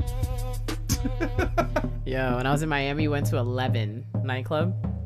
This bitch is open 24 hours. And apparently this is like I didn't even realize this until we like got there and people were talking about it, but this is like the strip club in Miami. Buffet. Yeah. No buffet in this one. I did not see a buffet, but apparently peak hours are like fucking 5 a.m. or something crazy. Yo. We got there, we waited online, and we got inside, and it really was that crazy at like 6 in the morning. Like, mad packed. Whoa. And there was this girl in the middle of the room. Like, we're up in like on some balcony VIP area, and this girl's on the stage, just top of the fucking pole, just doing her. It was crazy. Crazy. Can't you see her doing it to this? I was gonna say, and it would be like nuts to this. Bounce. Bounce. And she had like 3 choreographed dancers beneath her and some like white feather thing. It was like, it was nuts. It was wild to see. I'm with that. But it could definitely, I could see it happening to this for sure. Yeah. Yo, question. Do you sell your bike? Of course I do. Ah. Well, Because I see this the skull over here, the mask. But which one? Which one? Yeah. What? Did you change it? Which one do you remember? I remember your sports bike. Yes. It's Okay. no more. No. Okay. No more. Ever since I went through the marriage phase, I was like, you know what? Yeah, I got to do something that, you know, we could ride together and this, that. So it was really funny how I got rid of that. Because that bike is, all right, that bike, how should I put it? It was the most beautiful, uncomfortable, fucking savage thing I've ever had the pleasure of riding. Like that, I mean, I don't know how to. For those of you who don't know, it was 2006 Ducati 1198S, and it was like I called it the angry Italian woman. You know that Italian woman that curses you out then makes out with you? Like, you just every time I looked at that bike, that's what it felt like. You know, when you turned it on, you couldn't help, you couldn't hear yourself think. Yeah. It's too much, yeah. It was beautiful. Oh, it was beautiful. I thought it was too much. But the problem was, see, I'm 6'1", and like doing this shit for a prolonged period of time, I was like, oh. Yeah. So I remember I had just, you know, gotten married and shit. I'm like, and I'm riding the thing, and I'm standing at a red light, and the exhausts go right up under your ass, and it's burning me good. And I'm like, wow, you know, it'd be pretty crazy if I put a back seat on this and then put her on the back of this. Yeah. This would be painful. Yeah. Let me see if I can do something, you know. So I went home and on the forums and shit, and they're like, yeah, you can get heat reduction on this. You just got to put carbon fiber Akrapovic exhaust on it. I'm like, sweet. I go out to the bike, I look at it. The exhausts are carbon fiber, and they say Akrapovic. Oh, shit. Fuck. I'm like, what else can I do? And then one guy gets on there and goes, man up, you have a super bike, son. Oh, no. I'm like, oh. No, that ain't the way to go. So I figured, okay, all right, let me see, you know. And the way I looked at it, you know, I already bought it. I'm already in it. So, like, selling it is usually a lot harder than buying it. So I'm thinking, okay, worst comes to worst, I'll lose weight or some shit and fucking adjust to this bike and figure out a way to ride it. But let me go down to the dealership anyway. You know, first time I went down, and I told them at first. I was like, yeah, I got a Ducati. I'm trying to sell it. You know, it's got about 7,000 miles on it. They're like, oh, you know, we'll give you like $5,000. I'm like, okay, have a good day. I paid $11 for it. Jeez. So this is okay, whatever. And then I went back home, and I'm, you know, settled on the fact that, okay, I'm going to be riding this, and it's fine. Believe me, it's fine. It's more than fine. I just got to learn how to acclimate to it. But then the next couple of weeks, I went back up, And I'm like, let me try this from a different approach. Just to see if... Because I go down there anyway, you know, it's bike shop. Yeah, You know. yeah. It's a big dealership, actually, out in PA. yeah. North American Warhorse. Shout out to the Warhorse. So I go out there, and I was like, okay. I went up, and I was like, yo, because they have a whole Ducati section, you know. I was like, yo, who here knows about Ducatis? Oh, there's this guy right there. Talk to this guy. So they sent the guy over, and he's trying to sell me. Mm-hmm. I let him. You know, he's like, yo, this is, you know, the Ducati 1198. They didn't have an S. Okay. They just had an 1198. They didn't have my shit. And my shit was fully done. Like, by the time the guy who sold to me got done with it, there's nothing more you can do. Like, you just, if you want it, it's done. Right. So he's telling me this and this and this and this and this and this and this. I was like, yo, you're very knowledgeable in Ducatis, bro. That's crazy. Come with me. Yeah. He goes, where? Come out of the parking lot with me, man. She's reluctantly walking behind me. Yeah, and say, like, I what got are you this doing? motherfucker now. I look at it and say, I got this motherfucker. It took me a whole hour selling me, bitch. I got you now. But- He comes out. He said, yo, what is that? I said, that's mine right there. Goes, yo, that's... I said, yo, on some real shit, I'm getting married. Trying not to die within the next 2 years. Yeah. So, you know, what do you suspect this bike could be worth right now? He goes, yo, I mean, the way it is immaculate, bro. As he goes, I think we'd be like talk 9, 10 G's and shit. I'm like, all right, let's do this a different way. Walk me back in and point me to the motorcycle that I can give you key for key. Right. I don't want to pay nothing. Includes transfer of everything, the whole Stugats. Yeah. I give you a key, you give me a key, I ride out into the sunset. Right. Take me. And before I got the Ducati, I wanted a Boulevard, a Suzuki Boulevard. It's just this big fucking Yeah. thing. It's like a chopper type situation. Yeah, a cruiser. Okay. It's a heavy, big body. And he goes, okay. He walks me in to the. He goes, this whole row right here. Well, you know, and I'm looking at it, and I'm looking. I was like, is that like a Boulevard? I said, hey. I sit down and shit. I'm like, how many miles are on this one? No, it's got like 7 miles on it because the guy test drove it or whatever. And I said, what year is it? 2013. I said, word. And you want to? Yeah. Okay. Call my pops up. It's like, pops, do me a favor. Ride up here tomorrow and bring me my title, please. Yeah. Right. So ever since then, I've been riding the Boulevard. Nice. Okay. So I'm relaxed. It's just now I sit at the light like this. Katakong, katakong, katakong, katakong, katakong. Yeah, I thank you for riding this summer. It'd be fun. So you got your bike and your car now? Yes. Nice. That's my only 2 things now. And then once the house goes, I have to build a garage back here now. So that's going to be my next little project. And when I build my garage, we're going to start the new segment, Johnny's Garage. There you go. You know what I'm saying? A GodMode special. I'll teach you how to fix your cars too. Hey, man. You know what I'm saying? Listen, those YouTube videos, I like, whenever I was ever like in any type of issue with like fixing something or the best way to do something or like, why is this not working? YouTube is a blessing. it's crazy.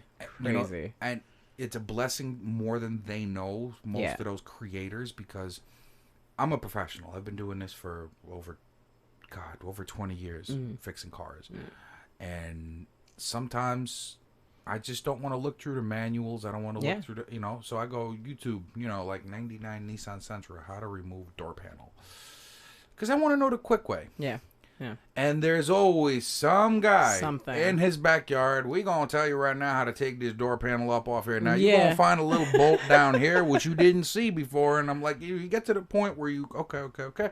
Shut the You're like, oh, look at that. Yeah. Done. So those guys, like you guys, help the professionals It's out, true. which It's is true. amazing. You You know what I'm saying? And I do want to return the favor. Because I want to do, like, I want to wire that garage up just like this is wired. Yeah. I want to wire that up just That'd like be that. good. I mean, have you done videos of like your beat making process? Yes. I don't think I've seen that. Oh, yes, I have. Yes, I have. Yes. It's just everything here. Yes. Yes. Absolutely, from start Yes. to finish. Yes. 150. No. Well, taking out the podcast ones has got to be comfortably, I'll say 140 sessions of me straight making beats. Like the folder you were just listening I think to. that's what you first started with when you were doing the live streaming. Was the beat exactly. making. Yes, I was remember. only doing beats, and I was just talking shit during me making the beats. And throughout that whole time, I'm going like, it took me a week to realize I want another camera. Slava was the one. It's hard to do those types of things with just one because you got to move it and. Slava pushed the buttons for this one because Yeah. if you go all the way to the end, it's me with my cell phone Yeah. above me on a stand, just Yeah. recording me doing my shit. And he was like, "Bro, you need to like get on Twitch and like do this and do that." And I'm like, I really don't though. I just like making beats. He goes, "No, do this shit." So I started doing it. You know, you do something, it gets good to you. So I'm like, all right, let me get a camera. So I got the first one of these, and then I'm sitting there going, you know, if I put another camera in the recording booth, I could have an artist in the booth. And then, this was all within a week. Yeah. Go out and get another camera, put that camera in there. And then Slava's laughing at me. He goes, yo, you know, you started out not wanting to do this, and then you bought one camera. Now there's two cameras. And then I bought a third camera. And that camera, like, at first I didn't know what the hell it was there. I wanted to almost put it to those couches out there that was mounted on like the thing there, but it didn't want to work with the computer. It didn't have enough of a power supply. Okay, so I'm like, all right, I'll use two cameras, but I'll have this one for something else. So when I decided to do this shit, lo and behold, I had to put a USB 4 card in or 3 card into this so that all of them worked, because now you have the machine, the jam, all these USB imports and shit. And had to figure all that out. So now I'm running at fucking red line here. But it all works. It all works, you know. So Oh man, this is quite a fucking setup. Like, I know people watching can't see everything in here, but like it's like everything is like purpose. Like it's like all purpose in here. Seal of approval. You know. But it's like I don't know, like it's just well done, because I feel like it's one of those things where, like, you know, like I follow a bunch of DJs on like Instagram and shit, and you know, I watch their videos and they post a lot of stuff, and this guy, like Shane Canfield, like, is just really great DJ, but that has nothing to do with what I'm talking about. I just thought about him because I just saw his video. He's really, really good, so check him out if you can. Okay. This white kid, I forget where he's from, but he's just fucking really, really good. Plugs, baby. We're plugging everybody today. He's so good. Shane Canfield, check him out on Instagram. But yeah, like I see all these DJs and they all have like their whole like setup in their room and stuff like that, and I always think back when I first started, I always had my deck like out because I was always practicing. I did like my things online, like live shows, all that stuff, so I always had it out. And when I would walk into like someone's space and I see like their work is like there, like there's no the thought process of putting it away isn't there. Like it's like I have no reason to hide this because this is what I want out, this is what I like, this is my thing. Like, it's alive, it's present, it's happening right now. So like walking in and seeing all this is like, Yep, and it doesn't move. No. Dude, this doesn't get put away and repurposed. Definitely not, because based on what's happening here, no. But it's nice to know that you grow to that point where it's like, you know, this comes from like something that can be moved, taken off. So it's like, no, it has a permanent place now as a fixture. The machine in front of you was actually at Slava's house. I gave it to him because I got this is the newer version of that. Yeah. And because I thought it broke. It didn't. My computer didn't have enough power to run multiple things. So it felt like it was broken, and I was so angry. Yeah. Because I had the third camera plugged in. Oh, so it was like too much happening. Yeah. So the thing would stop working. So I'm like, oh my God, I broke the machine. Yeah. Like, or it just decided to die. So I went, like, fucking scraped the money together, got this one, plugged it in. It did the same thing. I almost lost it. Oh, no. I'm like, wait a minute. So this is not... And I already registered it. Once you register it, you own it. Yeah. So I'm like, let me unplug this camera. I unplug the camera. Shit starts working. Everything turns on. I'm a douche, bro. I'm a $750 douche right now. Oh, God. And Slava was like, yo, let me get this one. I'm like, take it. Yeah. You know, whatever. And then when this whole idea came about, I'm like, yo, I know I'm going to have a producer in here at one point or another. Bring that machine back. Let's see if we can make it work. Yeah. And like, I'm so happy the way that thing is just there and ever, just waiting for somebody there and ever present. You know what I mean? Play with it. Yes. So good. You know. Oh yeah. Well, here's today's sample. I don't know if we're gonna get to it, but it doesn't really matter. Figured I'd let you hear it at least.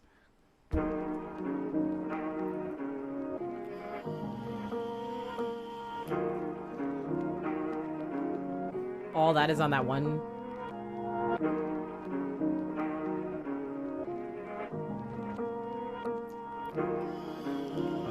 Did you make that? That ain't me. Yeah. But That's cool though. I like that. and it's a cleared sample. I own the shit. How you like me now? And then there's a variation of it. Nice. This was gonna be the hook and the intro. That's cool. And I bet you can play them together.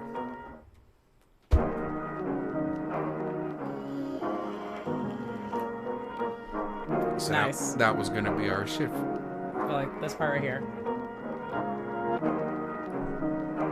I like the crackling, that old school feel.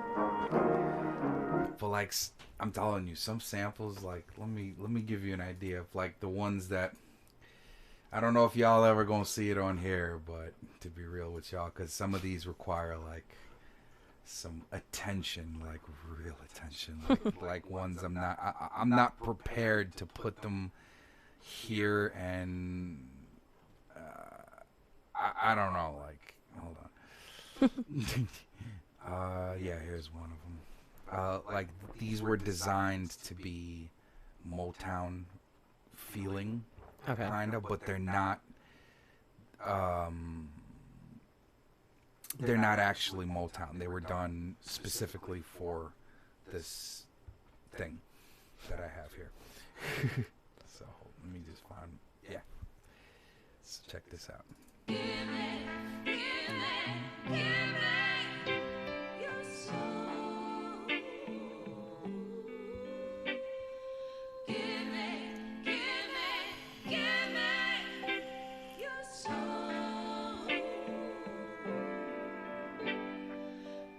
Get the fuck out. That would be like that's a crazy sample. And this is all from the same place that you get all your samples from? Yes. That's so nuts. So like, do you know where they get them from? Like, are they just like, These are made. so they make them to sell them? Yes. Okay. Same track. But now just no vocals on it. So like, I have infinite possibilities. And there's like, There's a lot. you know, there's so many variations that I can run with this stuff. You know, like something different. I don't know what.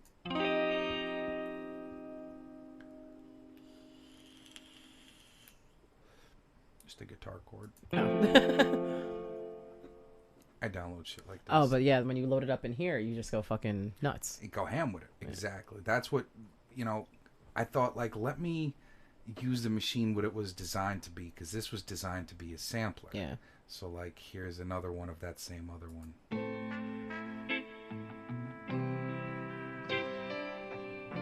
You know, like, and like, I'm sitting there going, just thinking, boom, Yeah. boom, boom. Like, I don't think I even want to change the damn tempo of it. I know. Like, I really don't. You know? It's nice as it is. There's ones where it's just the vocals. Like, hold on. Yeah, here you go. Oh yeah. You just, Come on. it's like unlimited. Right. So many options. Like that. Ooh, part. Get the fuck out of here. You know? So good. That's true. You know, and I got all that shit. Yeah, you know, like, Man. a lot of this stuff is Oh, so much. like, And do you have to pay for these individually? yes. Yes. There's not a subscription, like download how much you want. Well, it's pay, like, one thing. it's a subscription. They give you credits. Ah, okay. And you get X amount depending on, you know what I mean? And but the good thing is they stack. So Okay. if I don't do shit for like 2 months, I come back and I have like a stack of 300, still there, and yeah. then I just go crate digging. And if I want, just download the whole thing. Nice. Secrets, man. But like on some real shit, why make it hard? I don't like making things hard. No, I think it's such a like fantastic concept to like small business. Like this, hustle, I've make money. used. I've used this one already. Like, you know, so it's. Oh, this is one of my babies. This is one of the first.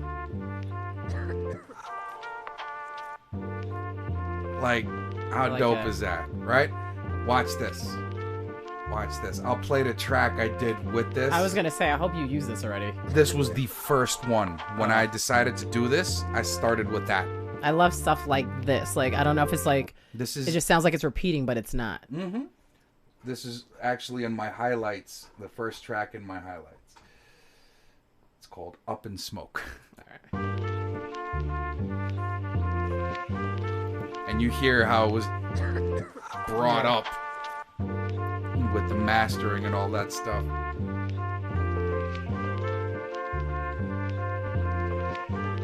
The horns in the back. Very nice. Thank you, thank you. And then I actually cut this up as it's playing. Let's go. Nice.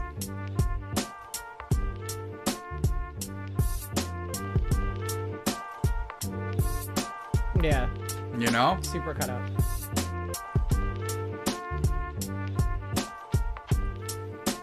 I was like, yeah, I'm doing sample work. Like, that's it.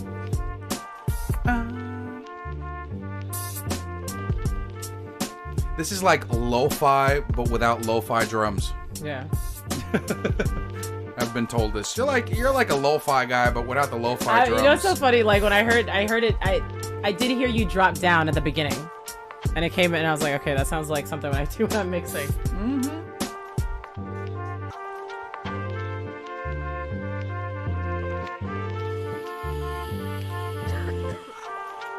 Like right here.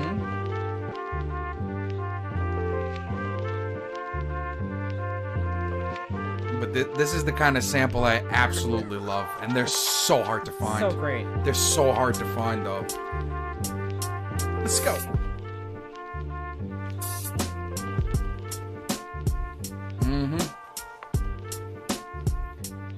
So good, my God. Here's another one. Somebody wanted to pay me for this track while I was making it. Oh, did they? No. My prices are ridiculous. Too high. They're ridiculous. I sell an exclusive for $666. Of course. Because I could afford not to. How about that? Yeah, that's true. It's like, buy it if you want, buy it. Don't if you don't. Yeah. I'm not worried about you. Like, if you're that good, you'll probably get it for Yep, free. exactly. But you got to prove that.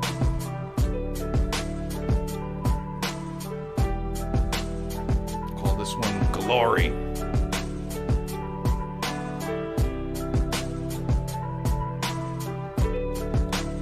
But that one came from here too.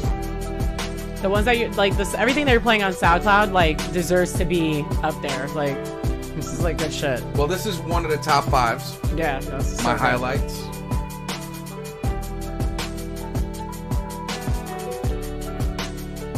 But that My Alchemist shit, I don't know. I love that. I'm gonna play that shit after, just because. The violins in this shit are nice.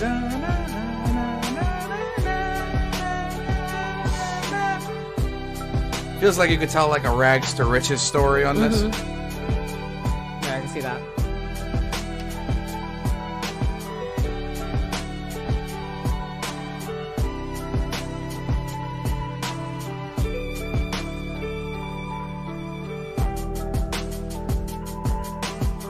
Came up from nothing, now we something that we made it now. Like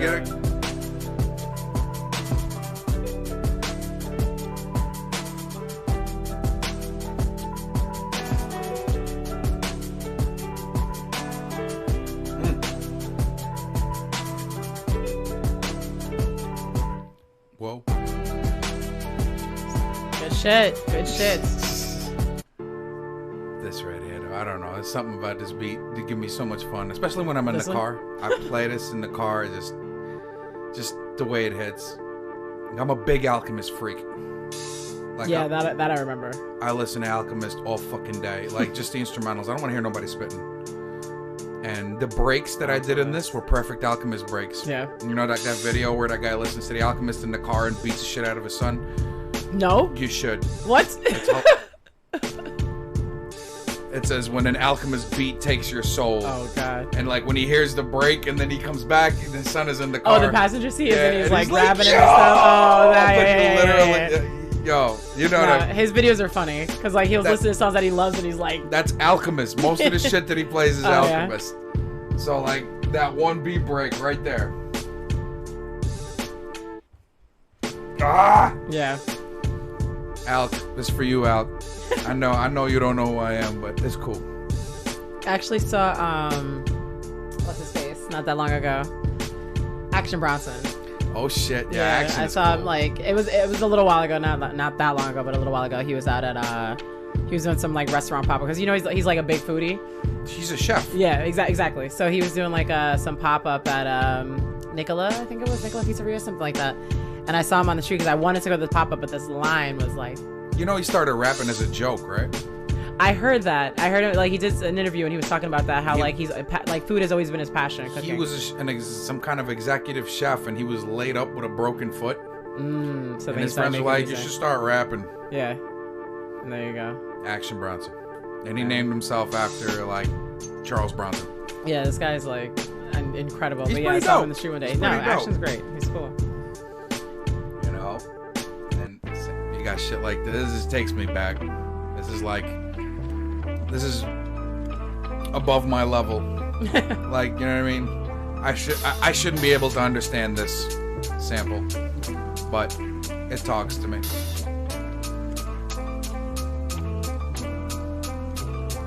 Let's go.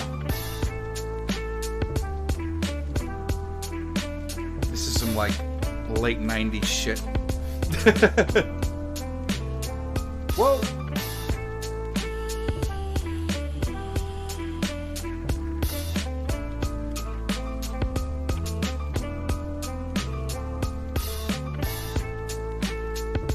Yeah. You know what I mean? Like 92 Maxima. Yeah. Oh. Well, like those beat breaks and all that shit. That's all Alchemist. Yeah. Man. You know. Signature. I can't. I call them death drops. So. Oh my, yo, it's 9:14. Yes. Bro.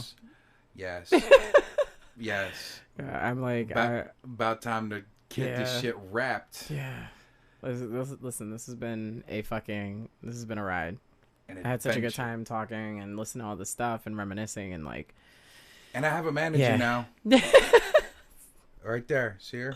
Still I aim the cameras we're as like, such to when I point here, I'm pointing at you on the screen. we're still going with this. Okay, cool. Fine. Yeah. You know what? Yeah. Like really, yeah. Listen, One day it's gonna happen. It has to. It must, right? Like it has to, right? Okay. it's already happening. It's too late. Remy, tell them where to find you. All right, so you can find me on Instagram. I have 2 pages on Instagram. First is Novi by Nature. That is my DJ account, aka my personal page. So if you want to find me, it is at Novi by Nature, Novi by Nature. And I have my foodie page where I post all my food pictures, my photography at Feed Remeice. Very simple, very easy. And we still have to go to Brennan and Carr. Oh, that's right. We did talk about that a minute ago. It's Yeah. gotta happen because I gotta be on this page. You know, I gotta. Oh, Crash. hell yes, yes. You know where Fat John gotta go. You know, 'cause I didn't get this belly just by being. You know, I know where to eat. You know what I'm saying? Yo, believe it for sure. I mean, these are my babies, my projects. So plug everything. I'm definitely All the things. I'm definitely going in on that. And find Remy at the links stated. Yeah, and you can also find my music at mixcloud.com Ah, /Navi by Nature. Yes, these are the important ones. Yes, Mixcloud. And for definitely sure. look her up because it's some shit that'll get you dancing even if you can't. Yes, I have a mix of both party music and also very chill music. So it's everything is mixed and nice and put together. So all that's up there. So it's a little bit of everything. And trust me, this is Mr. Conductor talking. I know what the fuck I'm talking about. Check her out. Guys, for thank you real. so much for hanging out with us tonight. Yeah, for real. Thank you. Catch the aftermath on YouTube, GodMode Podcast. And catch this ugly mug tomorrow where we may just utilize this sample right here. There you go. You know what I'm saying? Again, thank y'all so much for hanging out with us. And as always, peace!